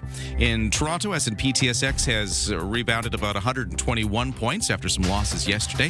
It's at 35,334. The Dow is up 32 to 53,088. Canadian dollar at 70.4 cents US, which is about where it was at the close yesterday. The best way to start an island morning. Ryan and Lisa on CFAX 1070. Speaking of business news, that was a big part of that submarine announcement yesterday. So, of course, you had Mark Carney in Halifax saying we've chosen the German bid. At the same time, here at CFB Esquimalt, there was another news conference where we talked about the submarine purchase and what it means for Greater Victoria. And you've had this in the news all morning, it's Lisa. A lot. Yeah, but it was great. It was interesting just to hear what it's going to mean for Greater Victoria. And Rear Admiral David Patchell, commander of Maritime Forces Pacific and Joint Task Force Pacific, was talking about, what does this mean for the Greater Victoria area? There are about 6,500 defense team members that work here in British Columbia, public servants and military members, and we'll grow that to about 9,500, including the new civilian workers that we need to maintain and repair our ships. So that's just on the people side, so a significant investment, and that entire training pipeline for our military members. Along with that, new jetties, new ammunition jetty, new housing, new accommodation blocks, new train facilities. So all of that. And we have the footprint we need to build that and a really detailed plan to get there. Yeah, kind of sketching out just the jobs that are going to come out of this. That's right? Locally. And the amount of people coming here. It's interesting because in the spring, we had the Esquimalt mayor on. And she said something interesting that sort of piqued my interest. She said, just on Esquimalt Boulevard alone, there are 3,000 units going up, apartment units or condos for people to live in. I'm like, wow, that's a lot of living. Well, it's starting to make sense now. Yeah. Maybe Esquimalt just, was planning ahead for things to happen. But this is going to change the face of Esquimalt quite a bit, and our military. And Colwood, because the actual facility, they said, they in the news conference yesterday, they confirmed they've scoped out a spot for this new jetty on the Colwood side of Esquimalt Harbor. Right. So that is where some of that construction is going to go, which we actually had heard because one of the military members who spoke to us a couple of months ago, kind of looking ahead to this, sort of dropped that hey, this is something that would come out of the submarine purchase. Right. And here we are. It sounds like it's getting confirmed. So, just there's of course, the military implications of this, but just as a local business story, this submarine purchase announcement yesterday has huge implications. So we'll continue to follow that and talk about it here on CFAX. Right? Yeah. At 7:15, what else is going on in the news? Here's Lisa. A woman is missing on Vancouver Island Provincial Park after reportedly being swept away by strong currents in a river. Police in Port Alberni say they were called to the Stamford Provincial Park on the weekend after a swimmer was reported missing. So far, they have not been able to locate the woman. Crews on scene again yesterday, continuing the search. You may find parts of the park closed to accommodate the search efforts moving forward. On top of those dozen subs, NATO working to work with Swedish manufacturer Saab on 10 radar jets, which will be largely built in Canada.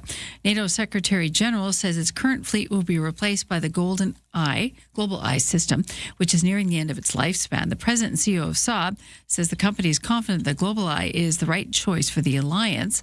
In May, the Prime Minister announced that Ottawa was looking to buy 6 surveillance aircraft from Saab, so we're working on strengthening our presence in the air and on the water as well. And Prince Harry has lost a privacy case against the UK publisher, the Daily Mail. The Duke of Sussex, along with Sir Elton John, Baroness Lawrence, and several others, sued Associated Newspapers Limited over claims of unlawful information gathered. Claimants accused the publisher of grave breaches of privacy. They denied the allegations. While the judge said the allegations are serious, he determined the claimants required more convincing evidence and failed to prove allegations of unlawful information gathering. And that's your news to 717. Coming up next, let's find out more about what's happening with this Keating Crossroad and Central Saanich road work that's happening. Overnight closures are taking place this week. What's happening right now and what's happening just overall? Because this flyover at Keating and the Pat Bay Highway, it's kind of done, but not really. It's nice when you can take it. It's there. It's fully functional. But why is it still a construction zone? What is going on with this project? We're going to find out more as we talk to somebody with the Ministry of Transportation and Transit. In fact, their Deputy Director of the South Coast Region, Janelle State, will be our guest in just a moment. And speaking of the roads, if you see anything out there, text us at 71010. Let us know. We'll get that in traffic next.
CFAX at 70 traffic and weather at 7:20. Roads are looking pretty clear. No crashes or accidents right now. No major delays out of the West Shore.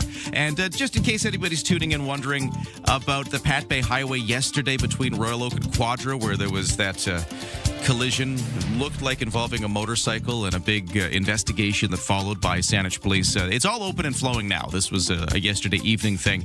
Things have been fine as of this morning for that stretch of road. For the BC Ferries, no sailing weights right now. For the weather forecast, mostly a sunny day with some cloudy patches, highs of 24, and a bit of humidity in the air, making it feel a bit warmer. That's part of the picture, but the other part of the picture is if you're by the Juan de Fuca Strait and that kind of western side of the capital region, big strong winds coming off the Juan de Fuca Strait, gusting up to 70 kilometers an hour, feeling more like 16 degrees as the temperature there. Tonight, few clouds, lows to 13, still windy. Tomorrow, it's the same forecast again, pretty much. Just a mix of sun and cloud, high of 24, cooler by the windy water, and expect that to play out for the next few days. It's a very stable forecast now as we get into the week. Right now, for the temperatures, it is 12 degrees. Let's get started. Start your day informed and entertained. Ryan and Lisa, mornings on CFAX 1070. One of the things we're talking about in traffic is the Keating Crossroad flyover over the Pat Bay Highway, just kind of at the end of it, as you, not at the beginning of the flyover, but as you get to the end of the flyover, there have been overnight closures this week for continued work on that project. Here to talk more about where things are at and what's the state of things right now, my guest is Janelle State, Deputy Director of the South Coast Region for the Ministry of Transportation and Transit. Good morning. Thanks for joining us. Thanks for having me. Always nice to chat. So to start with, what's the status right now? Is it open? Is it closed? What's happening on the flyover? It is open again. So the intersection of Keating Crossroad and Central Saanich Road is open. The intersection actually reopened at 4 a.m. about an hour before when it was intended to reopen. Okay, so fully flowing now, but there's more overnight closures coming this week, right? Or is that over now? No, we have another overnight closure this week, again tonight. So last night what they did is they basically milled out some of the existing pavement in the intersection, did some basically patchwork to make sure it was smooth, and then got some temporary lines before they reopened it this morning. And then tonight they're going to go back in there, and actually that's when they're going to repave the intersection. So the actual paving work is tonight? It is tonight, yeah. Okay, gotcha. And then one more night after that if needed? One more night if needed, and in that case, it would be single-lane alternating traffic, so certainly much less disruptive for folks because we would be able to get some traffic through. All right, so that's the big thing this week, and just watch out for those delays and full closures as the week goes on. But let's put this into perspective. So this Keating flyover from the Pat Bay Highway turning onto Keating Crossroad, the flyover itself has been done for a little while. It's working, it's operational, but it's still a construction zone. You certainly know that as you go by. You still see the cones, you still see the signs stating slow down. It's a construction speed zone. Where are we at, and how does this fit into the overall completion of the project? Yeah, so this really is the home stretch here. We expect that we should have all work wrapped up by the end of this month. So the closures that you're seeing last night and tonight are helping us get there. We do have some final paving on the on-ramp that needs to get done. We have some line painting, and there's just some kind of, I'll say, minor touch-up work that we have in all of our construction projects as we get to the home stretch here. So we're very much there. But as you said, it still is a construction speed zone throughout because the contractor is in and out as they try to get everything buttoned up and get out of there and have this project complete. So, but does that mean when this paving work at the end of the flyover, at the Central Saanich Road at end of it, once this road work is complete, this paving, does that mean it's done? That means that particular intersection is done, but there is still some more work in the overall project, in the larger area of the project. So whether it's some minor work on the girder where the actual flyover is, some minor landscaping work and some minor line painting, but not going to see any sort of significant impacts moving forward. And as I say, by the end of July, everything should be buttoned up and we should have it returning to pre-construction speed limits back to 80. Okay, so end of this month is the timeline for it to be completely cleared. I think some folks are, just interested in why it takes so long, because this is, just been a very long period of time where this has been a construction zone, and sometimes you get to that point where it looks like a thing is done, but it's really not, and it's still going. So talk about that and how these things go and why these things sort of stay active construction zones for longer than you might think. Yeah, I think part of it is when we're working in Victoria or other large centers like Metro Vancouver, we're trying to balance keeping traffic moving at the same time that we're building a project. So that certainly slows things down as compared to greenfield construction, where you can just start building with not having to worry about how to keep traffic moving. So that's a big piece of it. Our big push at the start of this project was really to get that flyover open, because that's when folks were able to eliminate that left turn that was unsignalized and really enable them to smoothly fly over any conflict of traffic. That was open last summer, and really between last summer and this summer, it's really been focused on the on-ramp, the intersection of Keating and Central Saanich, the landscaping, and with any project, just cleaning up any sort of deficiencies or pieces that the contractor needs to tidy up before they head out of the site. And now that it's almost over, the Keating flyover, did it kind of work out the way it hoped? Is it kind of fully functioning in the way it was envisioned? What's your review of the finished product? Yeah, I mean, since the flyover has been open since I think it was last July, it's working well. We're eliminating what we knew was a very challenging left turn, and in some cases had some very negative consequences with those crashes. And by eliminating that with the flyover, we're certainly seeing the benefits we were hoping for. And with the Keating industrial area just continuing to flourish out there, it really enables that industrial traffic to get off the highway and get to where it's headed that much more quickly, which is great from an economic perspective as well. And is there any other surrounding road that still needs to be reconfigured or worked out? Because I know some other roads got kind of, one got cut off, which used to be kind of one that went on to the Pat Bay Highway, and there's been a few others in the area around there that had to get reworked. Is there anything else that needs to happen kind of off to the sides of this? No, as you say, we're more on sort of the tidying up stretch. So the closures that we saw at East Saanich Road and Martindale Road, those are sort of permanent closures that were always envisioned as part of this project, and there's other routes for folks to get on. But ultimately, the state that you see it out there is pretty close to what we see in the finished product as we head out at the end of the month here. Okay, well, that's a great update. Much appreciated. We're talking to Janelle State with the Ministry of Transportation, just talking about what they're doing there with these overnight closures at the kind of end of the Keating flyover. They're doing some paving work there. It's getting near the end, though. By the end of the month, this thing might be fully done and no longer a construction zone. But do obey the speed limit for the time being as they continue to work. Janelle, thank you so much. It's always great to talk to you and get these updates on what's happening on the roads in front of us. Thanks for having me. Always appreciate the connect. All right, there we go. We'll talk more about what's happening in traffic coming up. And if you see anything out there this morning, text us at 71010. Top stories of the day with Lisa in just a moment. We get your weather forecast, too, on this morning show that is brought to you by Coastal Heat Pumps. For a comfortable home, no matter the season, and big savings on your heating bill, talk to Coastal Heat Pumps. Designed for comfort, the South Island's Elite Plus Fujitsu Air Stage dealer.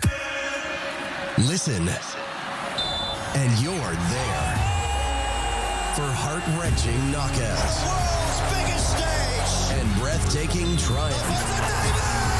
2026 FIFA World Cup. The knockout stage. Every match, every moment. Listen on TSN Radio. Join the globe on the road to the July 19th final. 2026 FIFA World Cup. Stream it all live on TSN Radio. Available on iHeartRadio.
CFAX Victoria, an iHeart radio station.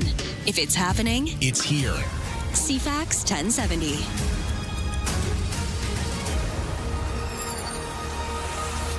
Good morning, 7:30 on this Tuesday, July the 7th. We're looking at a mostly sunny day. There will be some cloudy patches, and there will be wind off the Wanda Fuca Strait again. Otherwise, it's warm and summery, and I got a full forecast in just a moment. Right now, though, it's time for the news. Here is Lisa Best. Thank you. Vic PD asking for tips from the public on an unprovoked assault on a woman over the weekend. Happened 10:30 Sunday night. She was waiting for a bus in the 600 block of Johnson Street. She was hit in the head by an unknown suspect who hit her from behind. The suspect then left on foot heading south. Police believe there may have been other witnesses in the area at the time. The suspect, described in his 30s or 40s with a medium build, he was wearing a baseball cap, a dark hoodie or jacket, and black pants. Investigators are looking for any dash cam footage you may have captured in the area of the 600 block of Johnson Street around 10:30 Sunday night. They're asking anyone who may have been in the area to walking, because it's a busy time and area, that they may, if you know anything at all, to contact them. Police in Saanich trying to track down whoever stole $10,000 in jewelry from a home in that neighborhood. The theft believed to have occurred at some point between June 9th and 28th at a residence in the 4300 block of Maltwood Lane. The stolen jewelry includes 3 necklaces, 3 rings, and 2 bracelets. We have a new wildfire, and it's concerning. It's up island. It's considered burning out of control at this point, and it's believed to be human-caused. It's currently about 2 hectares in size. It's situated northwest of Mount Prevost, north of Duncan. The BC Wildfire Service says 3 initial attack crews, 2 water tenders, 2 choppers, and additional tanker support are battling the flames. Province-wide, we have 20 fires burning. 5 new fires have sparked in the past 24 hours. 5 of those are considered out of control, and that includes the one here on Vancouver Island. An announcement at CFB Esquimalt yesterday regarding the new subs being built for Canada, a new jetty being built for Colwood, and a lot more people being hired. Rear Admiral David Patchell, commander of the Maritime Forces Pacific and Joint Task Force Pacific, outlined how things are about to change in Greater Victoria as part of this dozen sub purchase. There are about 6,500 defense team members that work here in British Columbia, public servants and military members, and we'll grow that to about 9,500, including the new civilian workers that we need to maintain and repair our ships. So that's just on the people side, so a significant investment, and that entire training pipeline for our military members. Along with that, new jetties, new ammunition jetty, new housing, new accommodation blocks, new train facilities. So all of that. And we have the footprint we need to build that and a really detailed plan to get there. So things are about to change over the next decade. $10 billion being spent in the region. That new jetty expected to be built in Colwood. Currently, 3 of the 4 subs Canada has are based here at CFB Esquimalt. The BC government is exploring legal options related to the mass shooting in Tumbler Ridge, where 10 people died in February. Attorney General Nikki Sharma holding a news conference today, but the province won't provide details yet on the specific legal options that they're looking into. Public Safety Minister Nina Krieger said back in May that the police investigation into the shooting was in its final stages and a coroner's inquest has been called. The shooting on February 10th killed 10 people, and the shooter used ChatGPT before the shooting, and that company now subject to multiple lawsuits. Country musician Corb Lund says he has questions about the process Elections Alberta used to reject his anti-coal mining petition, and he's now looking to take the matter to court. The failed petition was the latest setback for Lund in 6 years of fighting coal mining on the eastern slope of the Rocky Mountains. Lund and his group, Water Not Coal, may apply for a judicial review in the coming days. He doesn't necessarily believe the count. Elections Alberta says verification process was rigorous and has cited unconfirmed voter information as a reason for rejecting the signatures. He came short, apparently, in that department. Defense Minister Dave McGuinty spoke with reporters today about the Prime Minister's Monday announcement that Germany's TKMS will supply the Navy's next fleet of submarines. This over South Korea's Hanwha. Defense Minister McGuinty says selecting TKMS as the preferred bidder would improve the interoperability with allies in Arctic defense. It means that we can each share crews, for example, on the submarines. It means that we can look to sustainment through our 3 countries. It means that there's a high degree of interoperability. It means that we can cooperate more fulsomely when it comes to the Arctic. There are a number of features that emanate from the choice. NATO Secretary General Mark Rutte says the alliance is angling to purchase a fleet of Saab Global Eye radar jets, largely manufactured here in Canada as well. That's your news to 7:35.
Your CFAX 1070 news poll question. We're asking, have you lost interest in the World Cup or switched teams after Canada's loss on the weekend? 55% have lost interest. 45% have switched to another team. You can vote now at CFAX1070.com or the iHeartRadio app. And Lisa, best your news time, 7:37. Hey, thanks, Lisa. We have a temperature right now at the Victoria International Airport. The official temperature is 16 degrees, which is about what we can expect by the windy Juan de Fuca Strait today as our top temperature. But for the inland areas, rising to 24 degrees today is what you can expect. And a full forecast is coming your way in just a moment. Over to the CFAX 1070 Sports. Lots to talk about here. So first off, for the Victoria Harbour Cats, as we hit the local sports scene, they're going to be hosting the Bend Elks tonight, kicking off a 3-game series over 3 days for the Victoria Harbour Cats. So they just came off being swept by Kelowna over the weekend. But back home for Royal Athletic Park Wilson's Group Stadium. Also tonight, the Victoria Junior A Shamrocks will be hosting the Nanaimo Timbermen this evening at the Q Centre. Game time is 7 p.m. Over to the footy. The final 2 round of 16 games are scheduled for today, including one in Vancouver, where BC Place Stadium prepares to host its final World Cup match. This will be the last thing we see in Canada for this World Cup. Switzerland and Colombia are that game at BC Place Stadium tonight. They're squaring off at the Vancouver Arena, Stadium. Argentina plays Egypt in Atlanta in the other match today, and the winners today advance to Saturday's quarterfinal showdowns in Kansas City. Last night we saw the U.S. and its hopes for a deep World Cup run come to an end at the hands of Belgium. It was a 4-1 win for Belgium over the United States, and this means all 3 host nations are out. The U.S., Canada, and Mexico have all been knocked out now as we get deep into the World Cup. For the world of Wimbledon, third-seeded Felix Auger-Aliassime of Montreal will face seventh-seeded Novak Djokovic of Serbia in a men's singles quarterfinal match today at Wimbledon. Djokovic has won 24 Grand Slam championships heading into this. And we've heard that Kyle Lowry has announced his retirement after 20 NBA seasons, and he's going to retire as a member of the Toronto Raptors. The 40-year-old revealed the decision in an Instagram post, and then the Raptors shared a photo of him in a Toronto jersey with the words, "Welcome home, Kyle." And swimming news. Summer McIntosh won the women's 400-meter individual medley at the Canadian Swimming Trials, but fell short of her own world record. The swimming phenom finished more than 3 seconds off her world record, which was set last year here in Victoria. McIntosh broke a long-standing 200-meter butterfly record last night, and she spoke about regrouping after an emotional start to the meet. You kind of have to dumb it down and kind of, underappreciate it in a way. Like, you don't want to get too, cocky or too confident in yourself and know that each race is individual. Obviously, I broke the world record last night, but tonight wasn't my best swim, so that's why you really got to take it one step at a time. The 19-year-old from Toronto returns to the Montreal Olympic pool today for the women's 400-meter freestyle. That's your sports to 7:39.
Let's talk CFAX 1070 traffic and weather, and also mention that, hey, this morning show is brought to you by Bluebird Cabs. If you need a cab, download the new Bluebird Cabs app at Bluebird Cabs Ltd. They're proudly local and Canadian-owned and run since 1946. We were just talking to the Ministry of Transportation a few moments ago about the Keating flyover road work that's happening. So there's a bit of a construction zone at the other end of the flyover. When you get to the end of it, where it kind of gets towards where you're actually on Keating Crossroad now and you get to Central Saanich Road, big paving work is going on. They did the initial milling overnight last night. They'll have a full closure again tonight of the end of the flyover for the actual paving, and then one more night of obstructions coming up later this week. And then we're through that paving section of it, and they also mentioned that the whole project could be all wrapped up by the end of this month. So, it's still a construction zone going through there on the Pat Bay Highway, and has been for a while. That could come to an end later this month. I thought that was a good update there on the Keating flyover. Otherwise, for the roads, things are looking pretty uneventful. No major delays, no crashes. If you see anything, let me know at 7-10-10. For the weather forecast, it is mainly sunny today, clouding over at times, and a good bit of wind off the Juan de Fuca Strait, which is going to give us a couple of temperatures to note. For most of Victoria, 24 is the high, a little warmer and some humidity, a bit of humidity to the air again, a humidex at 26. But by the windy Juan de Fuca Strait and sort of those western exposed sides of the capital region, you're going to see temperatures more like 16 degrees. Tonight, a few clouds, lows to 13. Tomorrow, it's the same forecast again. Just a mix of sun and cloud, a little cooler by the water, otherwise a high of 24. On the markets, everything's just kind of down today. So far, at least. S&P TSX down 54 points to 35,158. The Dow is down 77 to 52,978. The NASDAQ is down 391. That's the number I'm looking for. 25,729. And the Canadian dollar at 70.4 cents US, which is basically what it was yesterday. It's all here. News, weather, traffic, and community events. Ryan and Lisa, mornings on CFAX 1070. Hey, one more look at the Kids Count Mega Summer 50/50. It's gone up to $2,590. This is our 50/50 raffle, supporting Kids Count from CFAX Santa's Anonymous, and also supporting the winner of the draw on August. It's kind of a double-double, isn't it? Yeah, August 28th. We win. We'll pull a number, wins. and if it's yours, you're going to get half that money. The other half going to CFAX Santa's Anonymous and helping to feed kids and get them breakfast. All good stuff. So anyways, I just wanted to give that update there. We have been hearing, and maybe you've been hearing about this for a while, but it seems like it's building, this story about a drug shortage. Have you encountered this at the pharmacy? You go to get a prescription filled, and there's a shortage or a backlog or a delay in getting the actual medication. This is becoming a story we're hearing more and more, Lisa. Yeah, and it's very disconcerting. It started sort of during the pandemic. There was a trickle-down effect from that. It's just about there was a number of shortages during the pandemic and post-pandemic. We're hearing it's not just here; it's right across Canada. Other provinces having the same problem. Pharmacists sort of scrambling for a plan B if they can't get you the medication that you've been taking for months, years, who knows how long. Depending on what you're dealing with. So we're going to find out what those medications are, if it's anything specific, and what pharmacists are doing to sort of reinvent the wheel sometimes for people. Yeah, we're going to talk to a local pharmacist, actually a pharmacist at the Hillside PharmaSave, joining us in just a few moments, just to get that local perspective. How's this playing out here, and what do we in Victoria need to know about this? That is next. But first to the news, and here are the headlines with Lisa. We'll take it to the mainland for that Sea to Sky Highway closure. A motorcycle killed in that collision trying to drive away from an attempted police traffic stop. RCMP say it happened Sunday afternoon around 5:30 between Squamish and Lions Bay. It closed down the route. The Independent Investigations Office says officers attempted a traffic stop, but the two motorcycles involved didn't stop. One of them ended up hitting an RV. That rider died at the scene. That closed the highway for about 8 hours. Of course, there was also a closure northbound the Pat Bay Highway during the late afternoon commute yesterday. That was a serious collision. No word on the extent of injuries, but a number of people rushed to hospital. We'll have more on that as it becomes available. That woman missing at a provincial park mid-island reported being swept away by strong currents in a river. Port Alberni RCMP say they were called Sunday to the Stamp River Provincial Park after she went missing. Searchers have not been able to locate her. Crews on scene again yesterday continuing that search. Parts of the park may be closed moving forward to accommodate the search effort, so just be aware if it's roped off. That's why you're dealing with that. The BC Chiefs Coroner says the pay boost for field coroners went into effect last month was long overdue. Dr. Jetwinder Badwin says it took a while to get the raise through because it was required in ordering council to change the regulations. And it's the first raise for on-call coroners in a decade. Badwin says field coroner work varies widely between rural and urban areas, and some people don't last long on the job once they find out all that it entails. He says he hopes that a post-secondary course of some kind can be offered in the future to better prepare people for the job. The service looks to hire people in several BC communities this year alone. That's your headline news to 746. See a problem in traffic? Text us at 71010. We're going to check our traffic and weather in just a moment. And then, talk about this medication shortage story and what it means in Victoria. Developing political story, a big doozy. Vashi Capellos. What started as a dull day is anything but. The top newsmakers. Your go-to political debrief. Daily.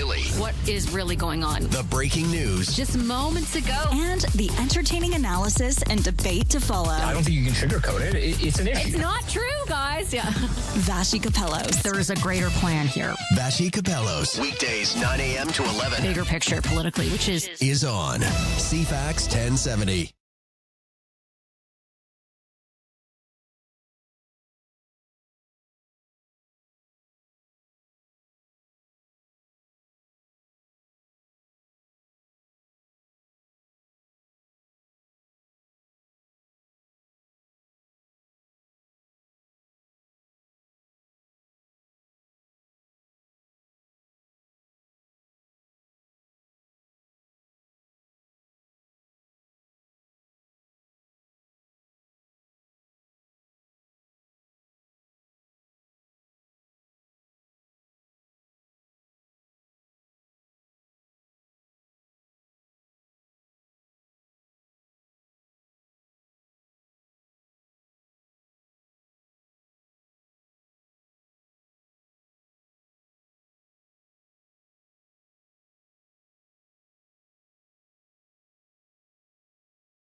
CFAX Morning Show brought to you by Thrifty Foods. First of the season wild Pacific sockeye salmon has arrived, fresh from the ocean, never frozen, and delivered daily.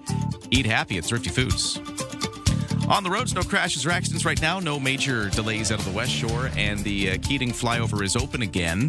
The end of it, where it kind of gets onto actual Keating Crossroad, but another overnight closure coming tonight. Watch out for that. No waits at BC Ferries. The weather, mainly sunny today, but some cloudy periods at times. Warm, highs of 24, humid index of 26, but feeling like 16 by the windy Juan de Fuca Strait because those winds are still up today, and they will be for the next couple of days, it sounds like. Partly cloudy tonight, lows to 13, still breezy, mix of sun and cloud tomorrow, highs of 24, but cooler by the windy Juan de Fuca Strait, and then just kind of repeat that forecast for the next couple of days here. For the temperatures right now, in Saanich by Swan Lake, 13 degrees is what we're seeing. At Shawnigan Lake, it's also 13 degrees. Don't attempt your morning commute without us. Ryan and Lisa, mornings on CFAX 1070. Yeah, let's get into this medication shortage story and what it means here in Greater Victoria. My guest is a doctor of pharmacy and the pharmacy manager at Hillside PharmaSave, Farouz Siraj. Sir, how you doing? Good. How are you? Yeah, I'm doing all right. And I haven't encountered this personally, but I've been hearing from people who have encountered this. You go to get a prescription filled or something like that, and you find out that there are some delays or some waits or just sort of a general shortage of certain medications. Not just in Victoria. This seems to be a Canada thing, maybe even beyond that. So we thought it'd be worth reaching out because I'm sure there's a lot of folks out there who are experiencing this same story. So what's going on when it comes to medications? Are we really experiencing a shortage? Yeah, thank you for having me on here. And you know what? That is something that's been happening for a couple of years now. Depending on the season, depending on the time, it will be a different medication. But something that we've been experiencing for quite a while. It's quite frustrating for both the patients, for the pharmacy team, and other healthcare professionals for sure. So, yeah, it's been kind of ongoing, and we're kind of dealing with it as we go. Yeah. So you mentioned ongoing, and it's been a couple of years, probably since the pandemic, I'd assume. Yeah, exactly. It really took effect during the pandemic when production really shut down worldwide. And we kind of saw the ripple effect coming all the way, all across the world. It's just not affecting just us here in BC. It's Canada-wide. It's global-wide. And I wish I could tell you there's one simple reason, but no, it's a pretty complex situation. So it could be, again, depending on the season, it could be that there's more demand for a particular medication. For example, allergy season, right? Most prescribers will prescribe common nasal corticosteroid. As a pharmacist, we can prescribe for allergies as well. So it's kind of our go-to because it is effective, it is safe, and it is something that is usually covered by pharmacare. So it's kind of the one that we all kind of go for. So if we all start writing the prescription for that particular one, well, guess what happens? The demand goes up and the suppliers can't produce as much, so then there becomes a shortage. When that one goes on shortage, another one, we start selecting another one that might be as good or effective, might be a little bit more expensive. So that's kind of one of the reasons there's more demand than supply at particular times. There's also could be the reason that because we transport so much of our or I should say import so much of our medications into Canada, that there could be a delay in that way. It has to travel all across the world to get to us. If there's like geopolitical issues that are going on, which they are, there can be delays that way. There could be also lack of raw materials from the manufacturer, which can cause a delay. And if there's, let's say, policy changes in a part of the world that causes a little bit of a delay, in getting the product, it can again have that ripple effect. So it's a pretty big web of reasons that all lead to this big shortage of medication. So wish we had like 30 minutes to talk about it. But break it all down. First, how have you been adapting to this to meet people's needs? Yeah, for sure. So because it's been an ongoing issue for numbers of years, pharmacists have been playing a really good job at this. So first I want to say, whoever's listening says, do not panic. I'm sure some of the people who are listening, they're lining up in the pharmacy right now, panicking. Do not panic. Why? Is because we, the pharmacists, can actually, in most cases, make the therapeutic substitutions ourselves. We're the medication expert. Think of us as the medication doctors, right? So most of the time, what we've been doing is making the therapeutic substitution once we have all the information, once we get the patient's consent. So, for example, there's a really popular acid reflux medication, pantoprazole magnesium, or Tecta is the brand name.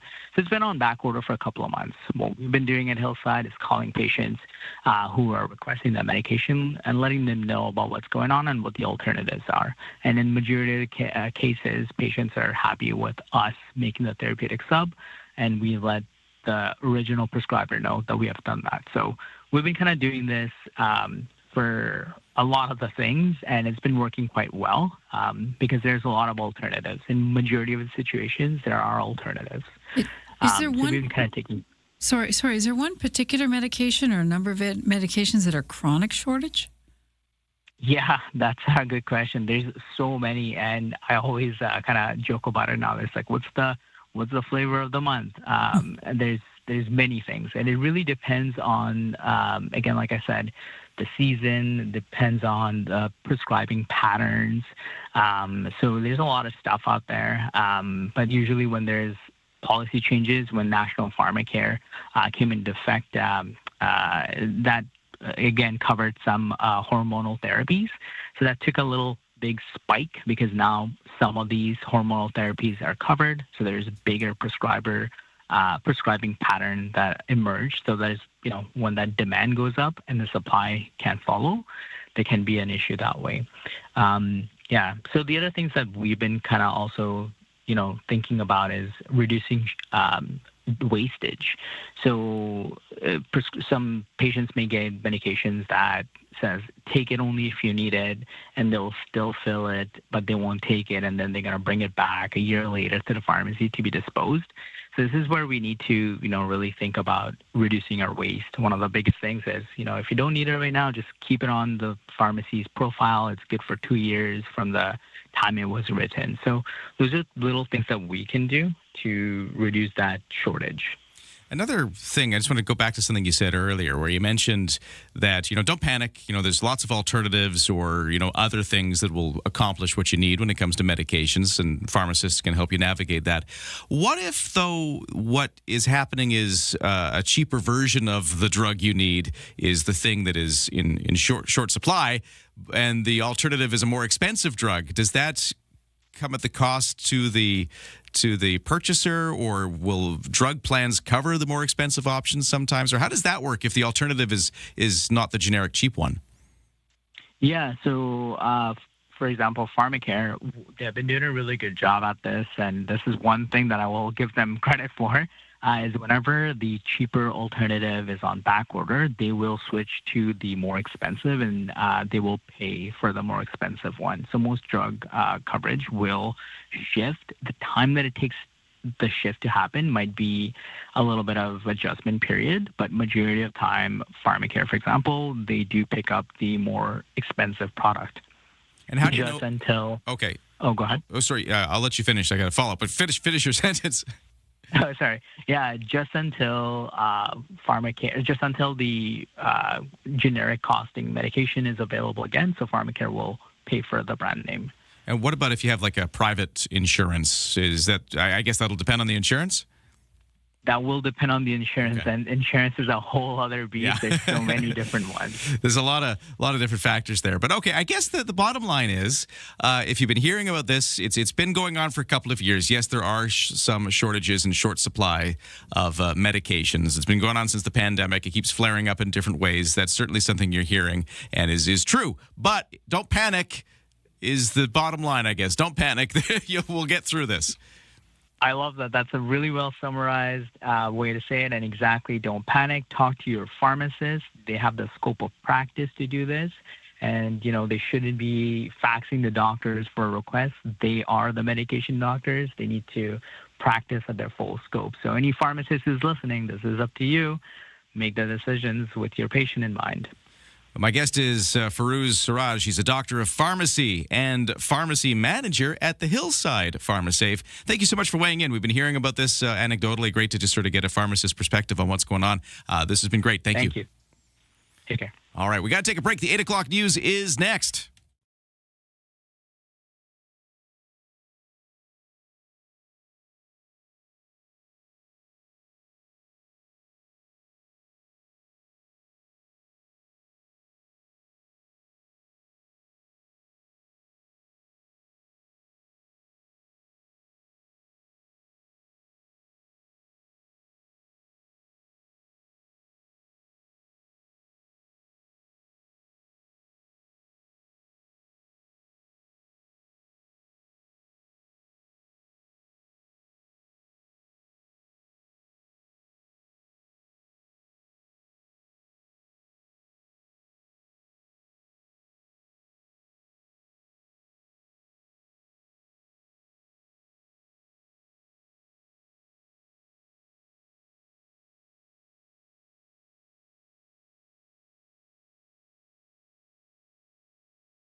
CFAX Victoria. An iHeart radio station.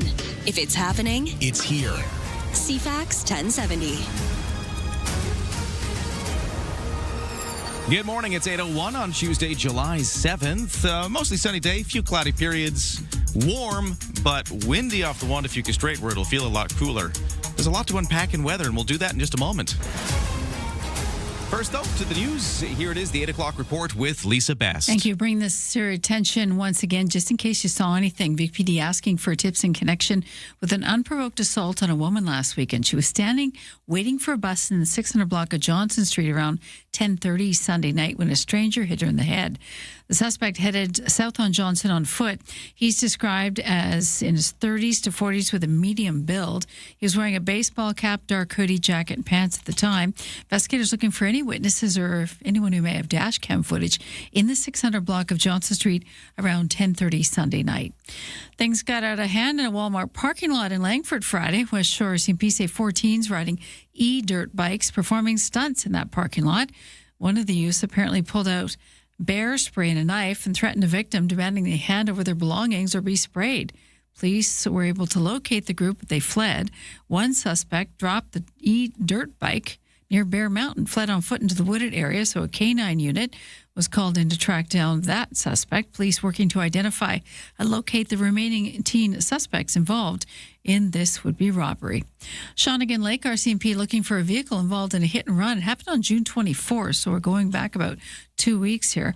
A woman hit by a vehicle in the 2700 block of Shawnigan Lake. She was walking northbound on the shoulder of the road around 4:30 that afternoon. She has non-life-threatening injuries. The sub purchase announced yesterday for Canada means big changes on the way for Greater Victoria. More workers, both in the infrastructure needed to operate the new subs and at a base, generally bringing the number of positions at CFB Esquimalt up by about 2,500 staff. Rear Admiral David Patchell, commander of the Maritime Forces Pacific and Joint Task Force Pacific, says they've already scoped the spot for the new jetty. It's in Colwood. So there'll be a maintenance facility on both coasts. There'll be new jetties on both coasts.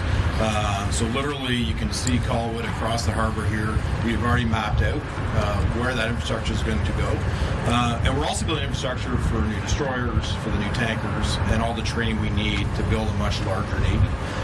And so roughly investing $10 billion over the next decade right here in British Columbia. A lot of cash coming in for us. Currently, 3 of 4 Canadian subs are based here at CFB Esquimalt.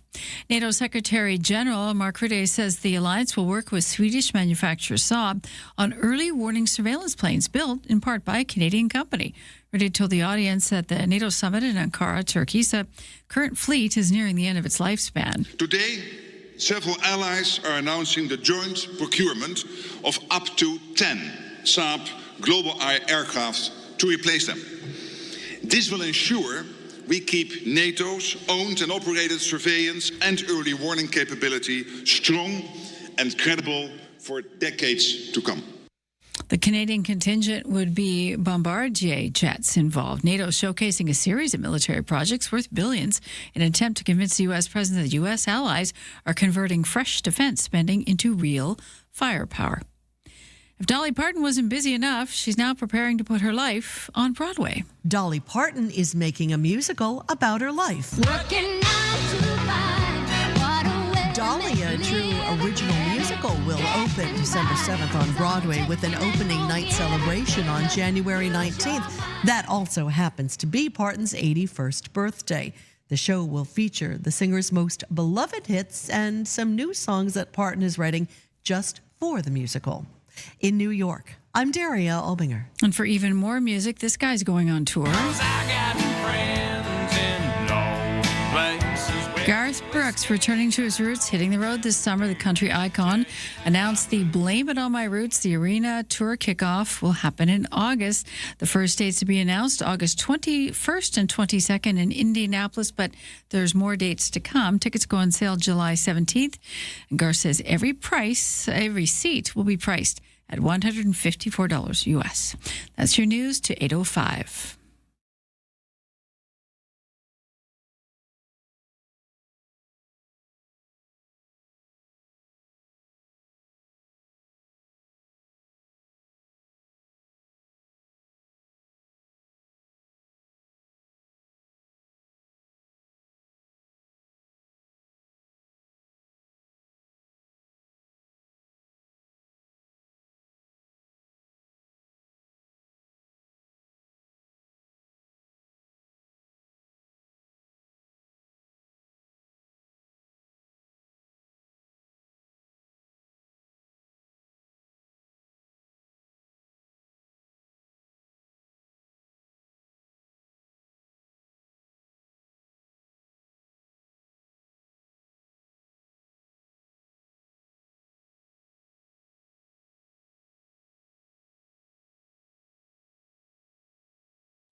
Your CFAX 1070 news poll question: have you lost interest in the World Cup or switched teams after Canada's loss last weekend? 55% have lost interest. 45% are cheering for another team. You can vote now at CFAX1070.com or in the iHeartRadio app. And Lisa Best, your news time is 8:07. Hey, thanks, Lisa. It's going to be a mostly sunny day, but we'll have some cloudy patches in Victoria. A mostly warm day, but we're going to have some wind off the Juan de Fuca Strait, making it feel cooler if you're by the coastline. Full forecast to come. That's the kind of day we're getting into today. Over to the CFAX 1070 Sports, and let's kick things off with the World Cup report.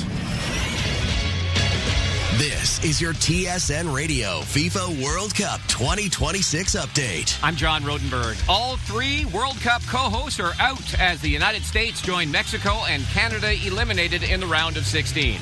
Belgium blew out the U.S. 4-1 on Monday, scoring just 9 minutes into the game.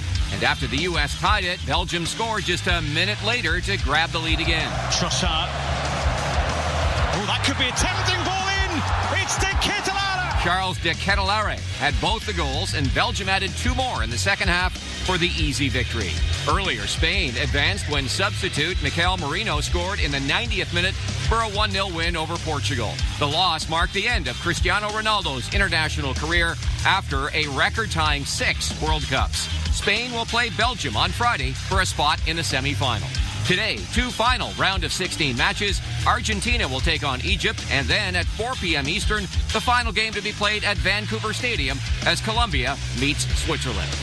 You can watch the FIFA World Cup matches on TSN, CTV, Crave, and streaming at tsn.ca. Listen on the TSN Radio Network with all games streaming on the iHeartRadio app. There you go. That's the World Cup. And now just quickly to some local sports. Victoria Harbour Cats hosting the Bend Elks tonight. Royal Athletic Park, Wilson's Group Stadium. That kicks off a 3-game series against those 2 teams. And for the Shamrocks Lacrosse, the Junior A team is in action. They're hosting Nanaimo Timbermen tonight at the Q Center. Game time is 7 p.m. That is CFAX 1070 Sports to 8:09.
To the CFAX 1070 traffic and weather, where there's really not much going on. The traffic is flowing freely from the West Shore into downtown Victoria and the core area. You do have the regular construction-related slowdown where you got to obey the construction speed limit down the Trans-Canada Highway for the bus widening part. But otherwise, yeah, things are looking great. Speaking of construction zones, update on the Keating flyover, where they're doing some paving work at sort of the other end, not the beginning off the Pat Bay Highway, but where you kind of come off onto Keating Crossroads. Last night there was an overnight closure to do some of the, grinding up all the old pavement, and now they're going to be putting some pavement down at the intersection of Keating and the Central Saanich Road. The paving work is tonight, so another full closure tonight, and then a possible other closure afterwards, which might be a little less disruptive, as we heard. This is getting to near the end of this project. We heard from the Ministry of Transportation, who spoke to us last hour on the show.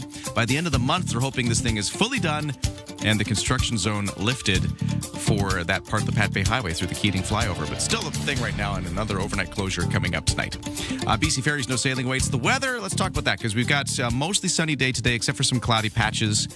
A mostly warm day, except for some windy patches. We got gusts off the Juan de Fuca Strait. So if you're by the windy coastline, 16 degrees could be your high. Otherwise, it's 24, with humidity making it feel more like 26 today.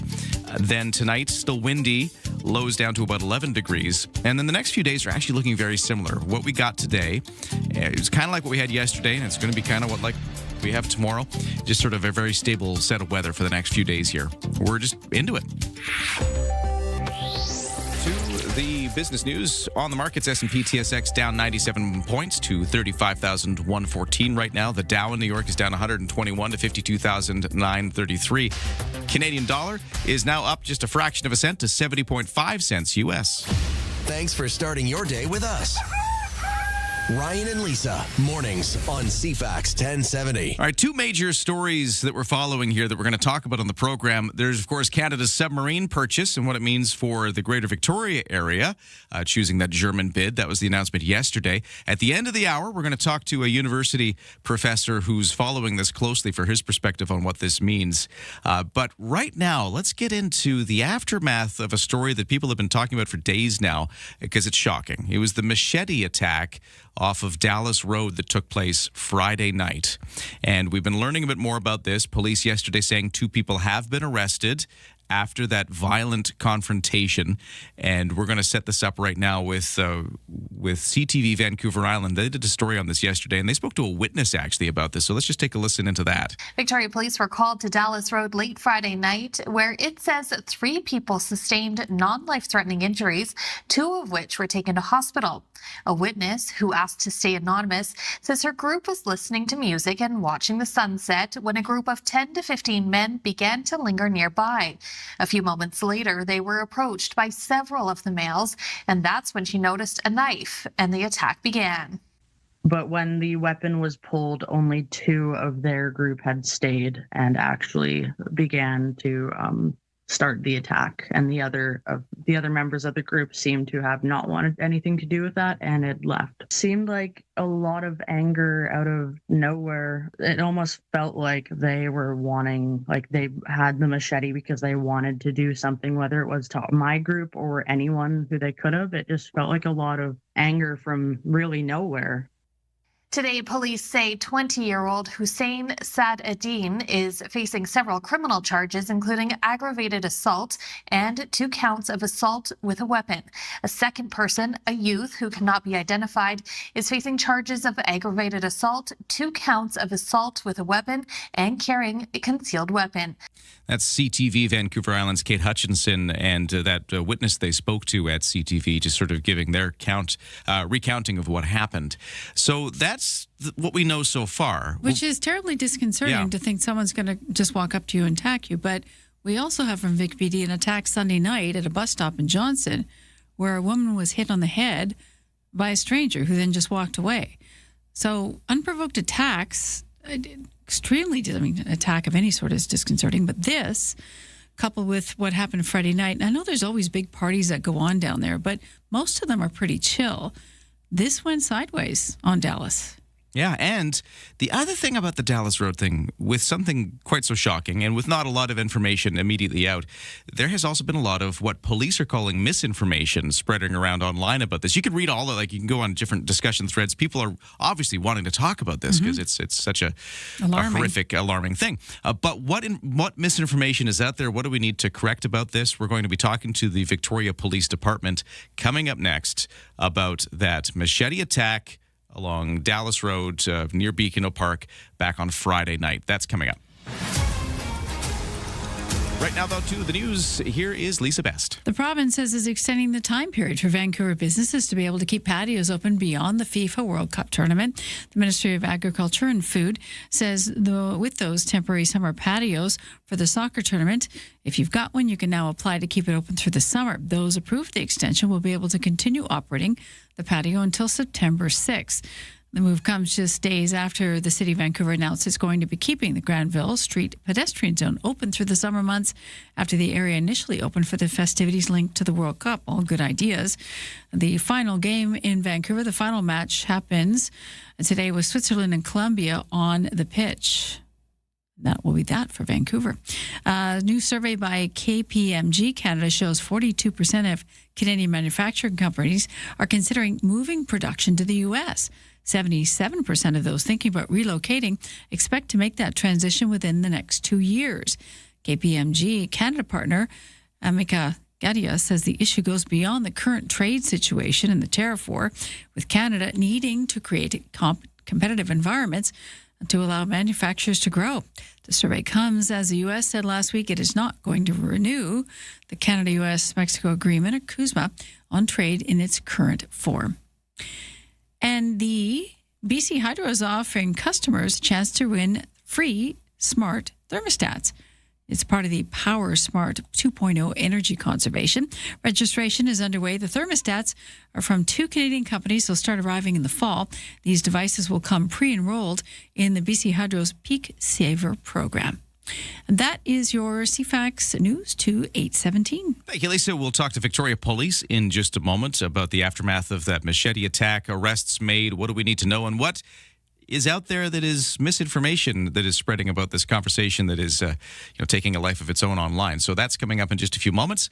We'll do traffic and weather, too. If you see a problem out there, text us at 71010.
CFAX 1070 traffic and weather. It's 8:20, and the morning show is brought to you by Coastal Heat Pumps, where for a comfortable home no matter the season and big savings on your heating bill, talk to Coastal Heat Pumps, designed for comfort, the South Island's Elite Plus Fujitsu Air Stage dealer. We are looking at a fairly typical commute. I've got no major issues on the roads. The West Shore commute looks about normal.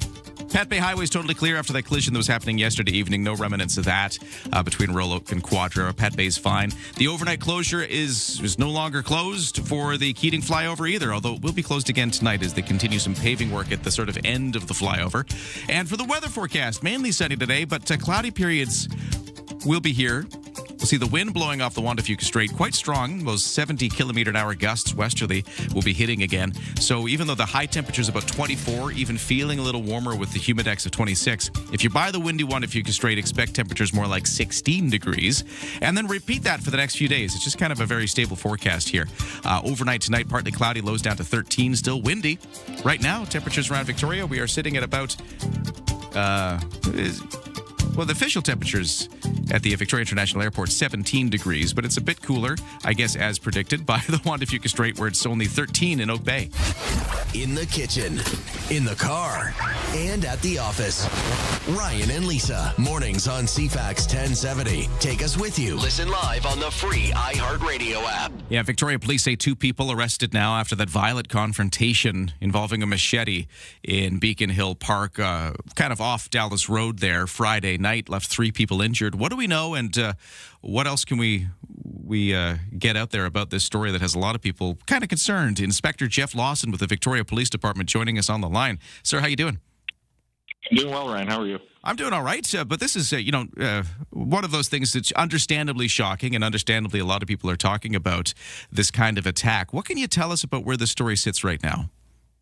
Yeah, sure. I can tell you that this incident that's been reported on before occurred on Friday night at around 10 o'clock on Dallas Road. Our officers were called to an assault in progress down there.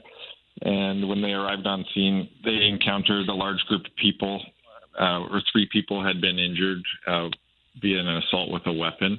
Our officers on scene were able to provide first aid to the injured people. 2 of those injured parties were transported to hospital, and we were able to locate 2 suspects and arrest them on Dallas Road. Our major crime unit and our forensic investigators were called out, and they investigated this throughout the weekend and resulted in recommending charges against 2 people, 1 adult and 1 youth. Those charges have been approved. They include aggravated assault and assault with a weapon, amongst a couple of other charges there. And those 2 suspects are in custody right now. So they're remaining in custody, which is a big important part. Charges have been laid. So that was the big update yesterday on this case. And where does it go from here? So our investigators are continuing to investigate it. Just because we made a couple arrests doesn't mean the investigation is over. There was a lot of witnesses, multiple victims. They still have a lot of work to do, getting a hold of these witnesses, talking to them, getting their accounts, and getting that investigation all buttoned up. There's also, as you're aware, there's considerable speculation online regarding what's occurred.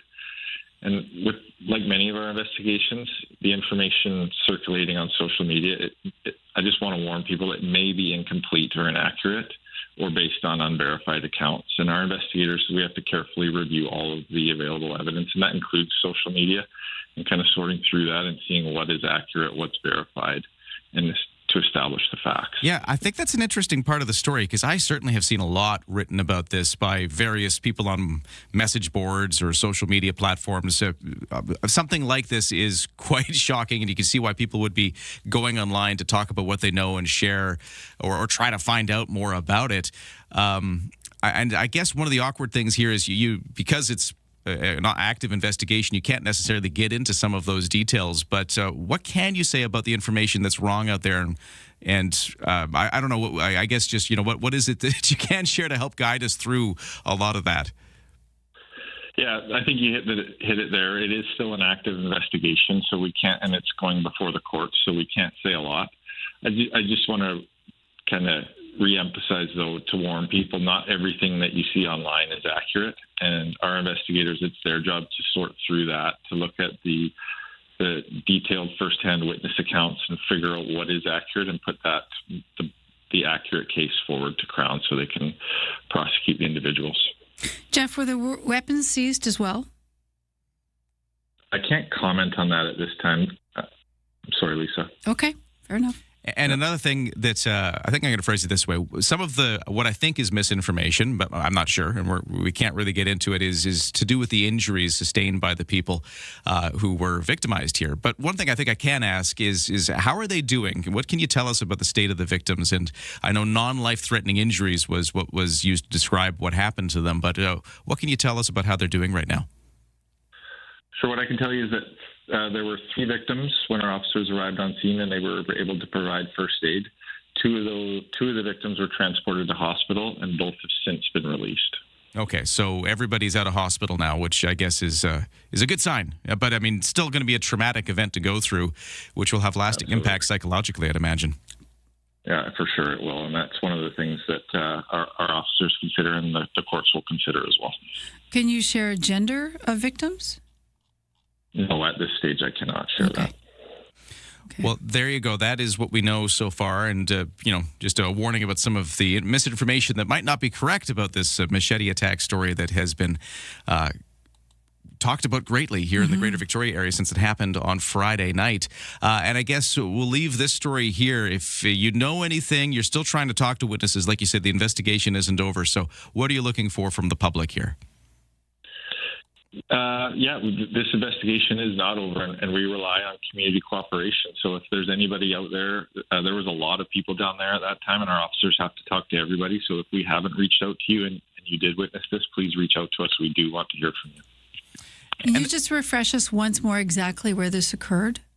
So in case someone was in the area? It's the gazebo on Dallas Road, right at the corner of Dallas Road and Camas Circle. Okay. That's where it happened. And one other thing, while you're putting out this call for witnesses, there is another case that you're investigating. You're also looking to talk to witnesses on. This was this unprovoked assault on a woman that took place last weekend. We're hearing about it was a woman waiting for a bus in the 600 block of Johnson Street when a stranger hit her over the head. And the suspect described as a man in his 30s and 40s with a medium build. He was wearing a baseball cap, a dark hoodie, jacket, and pants. So that's what we know so far. That's another one you're trying to get some witnesses on or to come forward about, right?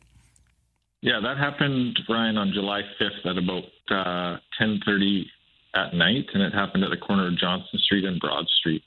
And you described the witness, or described the suspect there, but I'll just describe it again because we are looking for anybody that may have been in the area and seen something out of place to give us a call and notify us.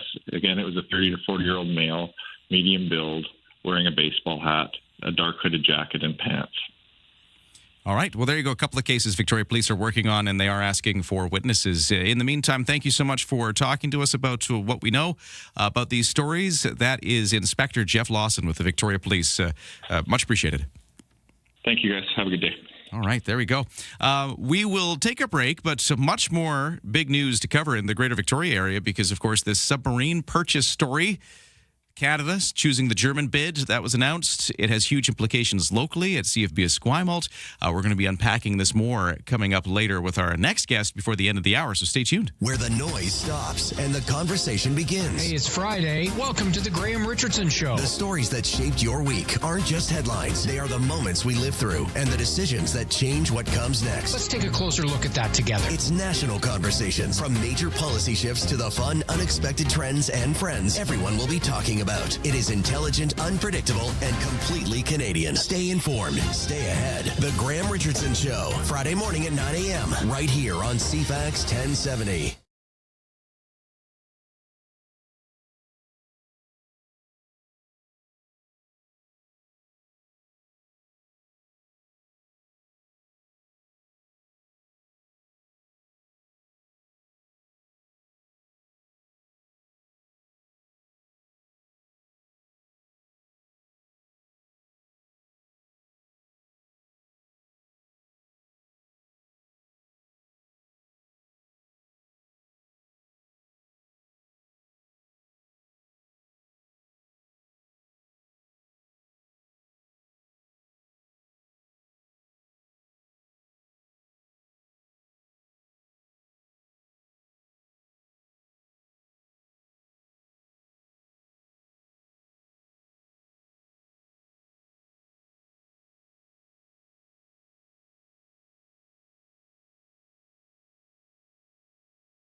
CFAX Victoria, An iHeart radio station. If it's happening, it's here. CFAX 1070. Hey, good morning. It's 8:30 on this Tuesday, July 7th. We are looking at a mix of sun and clouds today. Sunny sometimes, cloudy other times, and windy off the Juan de Fuca Strait, but also warm if you're away from the water. Lots to get into today in the weather. We'll do that in just a moment. Right now, though, the news begins. Here is Lisa Best. It's warm, it's drying out, and go figure, we have a new wildfire on Vancouver Island. This one is actually hitting the radar because it is considered burning out of control at this point, and it is believed to be human-caused. It's about 2 hectares in size. It's situated northwest of Mount Prevost, north of Duncan. BC Wildfire Service says 3 initial attack crews, 2 water tenders, 2 choppers in the air, and additional tanker support are battling this one. Province-wide, we have 20 fires burning, 5 new starts in the past 24 hours, and 5 of those are considered out of control, including the one mid-island. Survey results from KPMG Canada has found that 42% of Canadian manufacturers say they have or are considering moving production to the U.S. Amika Gadia, the national leader of industrial markets at KPMG Canada, says the issue goes way beyond the current trade situation. Some of the key factors that that companies have cited are more certainty around interprovincial trade barriers. They need more tariff certainty. They want to see lower corporate taxes. They want better access to capital and cheaper energy. Survey also found that 57% of manufacturing firms have paused, reduced, or canceled capital investment projects. Here on the West Coast, big announcement at CFB yesterday, CFB Esquimalt, that the new jetty and submarine maintenance facility will be built with the new jetty situated in Colwood. Of course, this with the announcement of 12 new submarines coming to Canada. The Navy expected to spend about $10 billion in this region over the next decade. Staffing to operate all this will be an extra 1,000 positions required. The local base expected to go up to about 2,500 staff in total. Esquimalt Mayor Barb Desjardins says this entire region is going to benefit from the move. This is fantastic news, always. The township and CFB Esquimalt, we have a very good relationship, close relationship, and we realize the benefit both to both of our communities, but also to the region on this kind of spending for military improvements.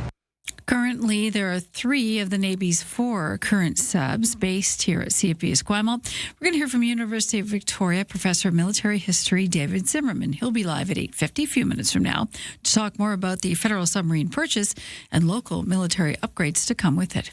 NATO Secretary General Mark Rutte says the alliance will work with Swedish manufacturer Saab on up to 10 early warning surveillance planes built in part by a Canadian company. The Global Eye system combines Saab technology with Bombardier's Global 6500 business jet. Rutte told the audience at the NATO summit in Ankara, Turkey today that the system is already well tested. It is a proven system with a demonstrated ability to detect, track and identify complex threats, including drone swarms, ballistic missiles and cruise missiles. Prime Minister Mark Carney announcing in May that Ottawa was looking to buy 6 surveillance aircraft from Saab. Stateside agricultural officials now confirm 32 cases of the New World screwworm infesting livestock in dozens of Texas counties, that is. ABC's Jim Ryan tells us about the latest effort to halt the spread of this parasitic pest. Since the 1960s, attempts to eradicate the New World screwworm have involved releasing billions of male flies that have been sterilized with radiation to mate with females, thereby halting the reproductive cycle. But radiation weakens the flies, making them less able to compete with their non-sterilized competitors. Now, scientists are working on a gene editing technique to breed screwworm flies that are sterile from birth and just as vigorous as non-sterile males. Jim Ryan, ABC News.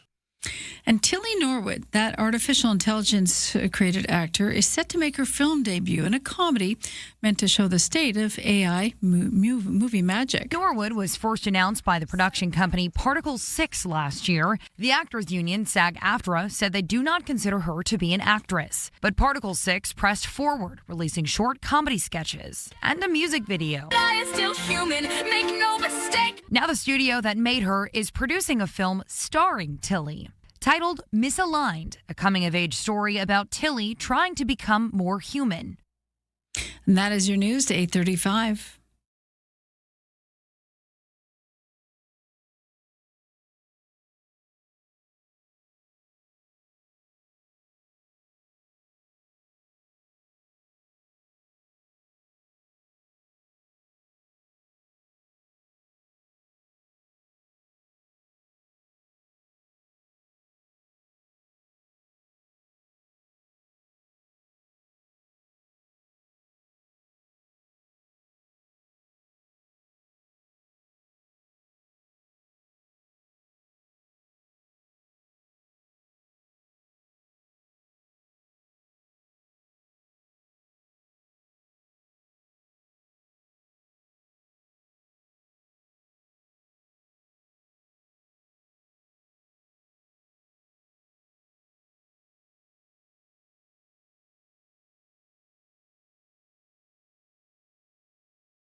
CFAX 1070 news poll question this morning. We're asking you about the World Cup. With Canada's loss over the weekend, have you given up interest or have you just switched to another team? 53% switching to another team, 47%. I actually switched that. 53% giving up interest, not paying attention. 47% jumping on another bandwagon, as Ryan has. Yep. Who are we cheering for, Ryan? Well, I got dual citizenship. I'm Canadian and I'm British, so I'm going with my other citizenship. I'm going England. I'm going with Belgium. You're going Belgium? I like good chocolate, and that's it. Huh. So, and the players work too. And speaking, Yep. Texter has a joke about this, by the way. So Belgium, they of course just defeated the Americans last night. I was okay with that too. 4-1. Yep. And this is on the eve of the NATO summit where all of these world leaders are getting together. So Yes. Texter says, inquiring minds want to know, are Belgian chocolates still on the dessert menu at the NATO summit? Or do we have to remove these to not offend Donald Trump? Yeah. You know? Good one, Texter at That is 71010. actually a really interesting question because I could see that possibly being a problem. Maybe he'll just skip dessert Yeah. or throw a red card up. That could happen. Everybody should carry red cards. I Right? should carry red cards. We should all have red cards. Just in life. I don't like No, that. Stop. Stop doing what you're doing. Butt in front of me in line at Costco, red card. Well, have you seen the memes? Which ones? Yeah, the red card. There's a lot of red card memes out there I'm going to look that up. with a person's face on them Oh, I see. saying I'm Okay. playing the red card because he told me I could. Right. Yeah. So there's that. So, red card your day through Tuesday. We're okay with that. And you can vote at the news poll, cfax1070.com. That's what we're doing, right? Yeah. Yes. Okay. Doing that too. Oh, did I mention that part? I don't know. I It's think just a given, right? I just went and interrupted you immediately. And there was, That's all right. yeah. then. Anyways. I wanted to mention the 50-50. Oh, yeah. Let's talk about that. We're now at $2,650. This is for CFAX Santa's Anonymous. So $2,650, however you want to split that. We will be splitting it 50-50. Half goes to families in need, half goes to you. You can find the details with us at CFAX1070.com. Now we go to sports. It's the Kids Count Mega Summer 50-50. Correct. And at CFAX 1070 Sports, I want to talk about the soccer because we were just talking about the World Cup. Americans, they're out 4-1 to Belgium. We just said that. So that's all settled. Now let's talk about today because today is the final day for BC Place Stadium. It's the final Canadian game as Canada is one of the host countries. We will see Switzerland take on Colombia at BC Place Stadium, and that's it for the Canadian hosted matches. Argentina and Lionel Messi, they're also in action today playing Egypt. That's in the other match. Today's winners will go on to Saturday's quarterfinal showdown in Kansas City.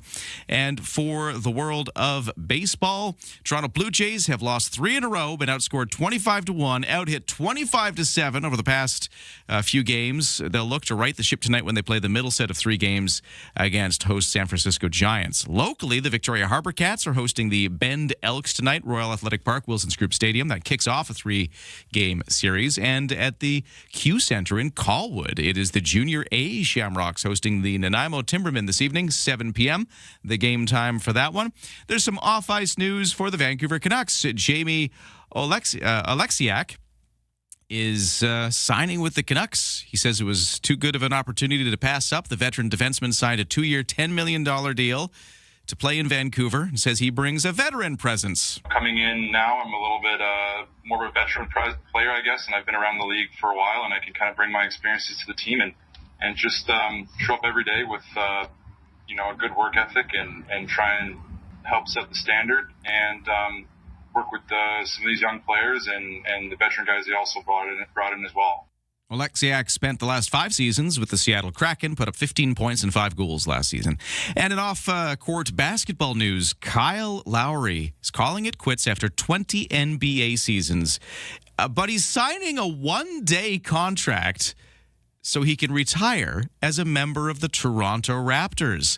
Lowry spent 9 seasons in Toronto, helping the Raptors win their first NBA championship back in 2019. He earned all 6 of his All-Star selections with the club. So, yeah, he's retiring. He's done. But signing this 1-day contract just so he could say he retired as a Raptor. And that's your CFAX Sports to 841.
CFAX 1070 traffic and weather, 842, fairly problem-free on the commute. Although if I'm wrong, let me know at 7:10:10. But yeah, the West Shore commute has been lighter than normal, as it has been as this beginning of summer. I think it's still kind of a very summer vacation-filled time of the year, and people are not commuting quite as much as usual. That's playing out again today.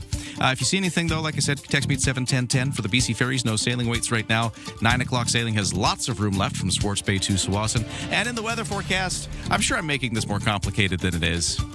But it's nice outside. It's sunny. It's a little bit cloudy at times, and highs of 24. There's a humidex of 26, making it feel a bit warmer. But I'm just saying, there's also this wind gusting off the Juan de Fuca Strait. So for that part of the capital region, if you get out that direction, it's going to be a different kind of day with a cooler 16-degree high temperature. Partly cloudy tonight, lows down to 13, and then the same story just plays out for the next few days. We're just kind of in this weather that we've been in since yesterday, and it's kind of here again today. We'll be for the next few days. Just a very stable forecast, and right now 17 degrees. On the markets, S&P TSX down 90 points to 35,121. The Dow is down 241 to 52,814. NASDAQ has also dropped 374 to 25,746. Canadian dollar is up a little bit to 70.5 cents U.S. Ryan and Lisa. Mornings on CFAX 1070. Remember, you have us in the palm of your hand. For listeners on the go, listen live on the free iHeartRadio app. Well, at CFB Esquimalt yesterday, they were talking about a lot of jobs coming to the region, about a brand new jetty to be built, a maintenance facility on the Colwood side of CFB Esquimalt. This was all the aftermath of Canada announcing that Germany will get the bid to build our new submarines. So that's got, big national military implications, but of course, a lot of local kind of business implications when it comes to the economy and the jobs created by all of this. I want to get into all of it in just a few moments as we continue to unpack what is a big story, like I said, locally, but beyond that, somebody we've been talking to all along the way here, David Zimmerman, is a professor of military history at the University of Victoria. He's been kind of weighing in on the bids, the South Korean and the German bid that Canada was deciding between over the course of the last few months. So we've reached out to him again just to kind of get a sense of, now that we're here, we got a decision. What does he think about it, and how significant is this? We're going to get into that topic next. But first, it's time for the news at 8:45, and here is Lisa Best. Thank you, Ryan, and good morning. We begin with the wildfire here on Vancouver Island, considered burning out of control at this point. It's believed to be human-caused. It's about 2 hectares in size, situated northwest of Mount Prevost, north of Duncan. The BC Wildfire Service says 3 initial attack crews, 2 water tenders, 2 helicopters, and additional tanker support are battling this one. Province-wide, we have about 20 fires burning, 5 new fires sparking in the last 24 hours, 5 of those considered out of control, including the one here on Vancouver Island. Next door in Alberta, country musician Corb Lund says he has questions about the process Elections Alberta used to reject his anti-coal mining petition and is looking to take the matter to court. The failed petition is the latest setback for Lund in 6 years of fighting coal mining on the eastern slope of the Rocky Mountains. Lund and his group, called Water Not Coal, may apply for a judicial review in the coming days. Elections Alberta says its verification process was rigorous and has cited unconfirmed voter information as the reason for rejecting all of these signatures. Garth Brooks is returning to his roots, hitting the road this summer. The country icon announcing his Blame It On My Roots, the arena tour, will kick off in August. The first states to be announced are August 21st, 22nd in Indianapolis, with more dates to come later. Tickets go on sale July 17th, and Garth says every seat will be priced at $154 US, which seems like a steal nowadays, some of them going for $800 at concerts. And Dolly Parton, not busy enough at turning 81. She's preparing to put her life on Broadway in a new musical. More to come on that during the show. That's your news to 8:46. Texter 71010 asking, what's happening with the Langdale ferry, please? Well, this is kind of outside of what I usually talk about in traffic, but yeah, this is the one between Horseshoe Bay on the mainland and Langdale Terminal is the one on the Sunshine Coast side near Gibson's. They had some mechanical issues with the terminal, and they've had reduced vehicle capacity and just sort of reduced capacity there. That was announced yesterday. They had to cancel a few ferries and a few reservations. So that's what's happening at the Langdale Terminal. If that helps you out, texter, there you go. And some other texters weighing in on soccer. Lisa, this is kind of fun. We were mentioning the Belgians beating the Americans 4-1. Correct. And one of the things that happened, of course, before that was the U.S. president, Donald Trump, calling the FIFA president and maybe intervening in that red card that the American player Balogun had received. Right. Calling foul, basically. That shouldn't have happened. Yeah, and enraging people. And this texter at 71010 says, "Good morning, Ryan and Lisa. In the sports world, one should never let a politician give a good opponent a reason to hate your team. Belgium schooled the United States last night." That's from Chris. And then this texter says... She may not be wrong about that. Someone stepping in politically. Yeah, you got to fired things up. It's still between the athletes in the end. And then this texter says, the night before the England-Mexico game, the Mexican fans tried to keep England's players awake so they would lose sleep by setting off fireworks and making noises outside their hotel. I heard about this. All over social media. And then England won. And the texter says, poetic justice. So there's two cases of maybe this backfiring. Maybe just calm down. Maybe just let them play the game. The beautiful game. Thank you for weighing in, as always, at 71010. Join the conversation anytime, including about submarines. That's the topic next. This summer, 3 of Vancouver Island's biggest voices are coming together to make a real difference. Get your tickets now for the Kids Count Mega Summer 50-50. Brought to you by 107.3 Virgin Radio, CFAX 1070, and CTV. In support of CFAX Santa's Anonymous all-new Kids Count program, supporting children beyond Christmas. The Mega Summer 50-50. Your chance to win big while giving back. Buy your tickets today at CFAX1070.com. Gaming event license 174660.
CFAX 1070 traffic and weather still fairly calm out there. No major issues on the roads, but watch out for overnight closure on the Keating flyover. The end of it where it meets kind of Keating Crossroad and Central Saanich Road. They're doing paving then again there again tonight, but it's all smooth right now. For the weather forecast, mix of sun and cloud today. Cloudier at times. Wind off the Wandafuka Strait making it feel cooler by the water. Otherwise, it's a 24-degree high expected. Right now, we're sitting at 17. Ryan and Lisa, mornings on CFAX 1070. Oversleepers, catch all the highlights on the latest audio podcast at CFAX1070.com and on the free iHeartRadio app. Canada has chosen Germany's ThyssenKrupp Marine Systems as the preferred supplier to build the Royal Canadian Navy's next generation of submarines. And we continue to unpack that announcement from yesterday. And somebody we've been talking to all along this, all along the way of this story is David Zimmerman, professor of military history at the University of Victoria. So we've got him here to give us his reaction to the news. David, how you doing? Hi. I'm well, thank you. Great to get you here. So I guess, like I said, we've been talking to you about this. We've been speculating Germany, South Korea, what were the pros and cons of each bid. Now that you've heard the choice, what's your take on this? Well, I think the take is, first of all, the decision wasn't a military one because, frankly, both submarines filled all of Canada's military needs. They each had somewhat different advantages. So very clearly, the government has made a decision based both on economics and politics.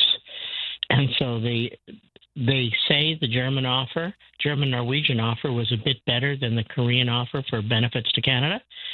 But also Canada is trying very hard to build up connections to Europe to counter what's happening south of the border. And I guess they decided that was more important than building up our connections to South Korea. But a tough one because Canada also wants to make inroads with that sort of Asia-Pacific region for the same reasons, to try to diversify. Yeah, absolutely. And it was a very tough choice. And I'm actually glad they made it because the Carney government has been showing a reluctance to make really difficult military acquisition decisions, particularly in regards to the F-35. So the fact that they made this decision shows that they are moving forward. And I can't fault their decision-making. As I say, both vessels had advantages. The German-Norwegian submarine had far better under-ice capabilities, so better operational abilities in the Arctic over the Korean. The Korean one had a better weapon system array, but that may be ultimately of secondary consideration. But as I say, the decision was economic and political. And made on the eve of this NATO summit, which also might fit into the politics of it. Certainly the timing of the announcement fit into it, just on his way to the summit. Here's you got Canada, the NATO member, displaying our commitment to not just our own defense and our defense spending, but, buying these subs from another NATO member. Absolutely. And the fact of the matter is that I think they would have had the announcement later on in the week if it had been the Korean, because they wouldn't have wanted to sat there with the Germans and the Norwegians staring at them with anger. But now everyone's happy. And so he could go there and celebrate with them what is going to be, I think, a great long-term partnership, which is going to have a lot of benefits both to the Canadian Navy and to the Canadian economy. So it sounds like your personal opinion is this was a good choice. I don't think there was a bad choice. Okay. I think both submarines would have done very, very well. They were slightly different, and clearly the government has made a decision, but they delayed the decision to give these two consortiums a chance to improve their commitment to the domestic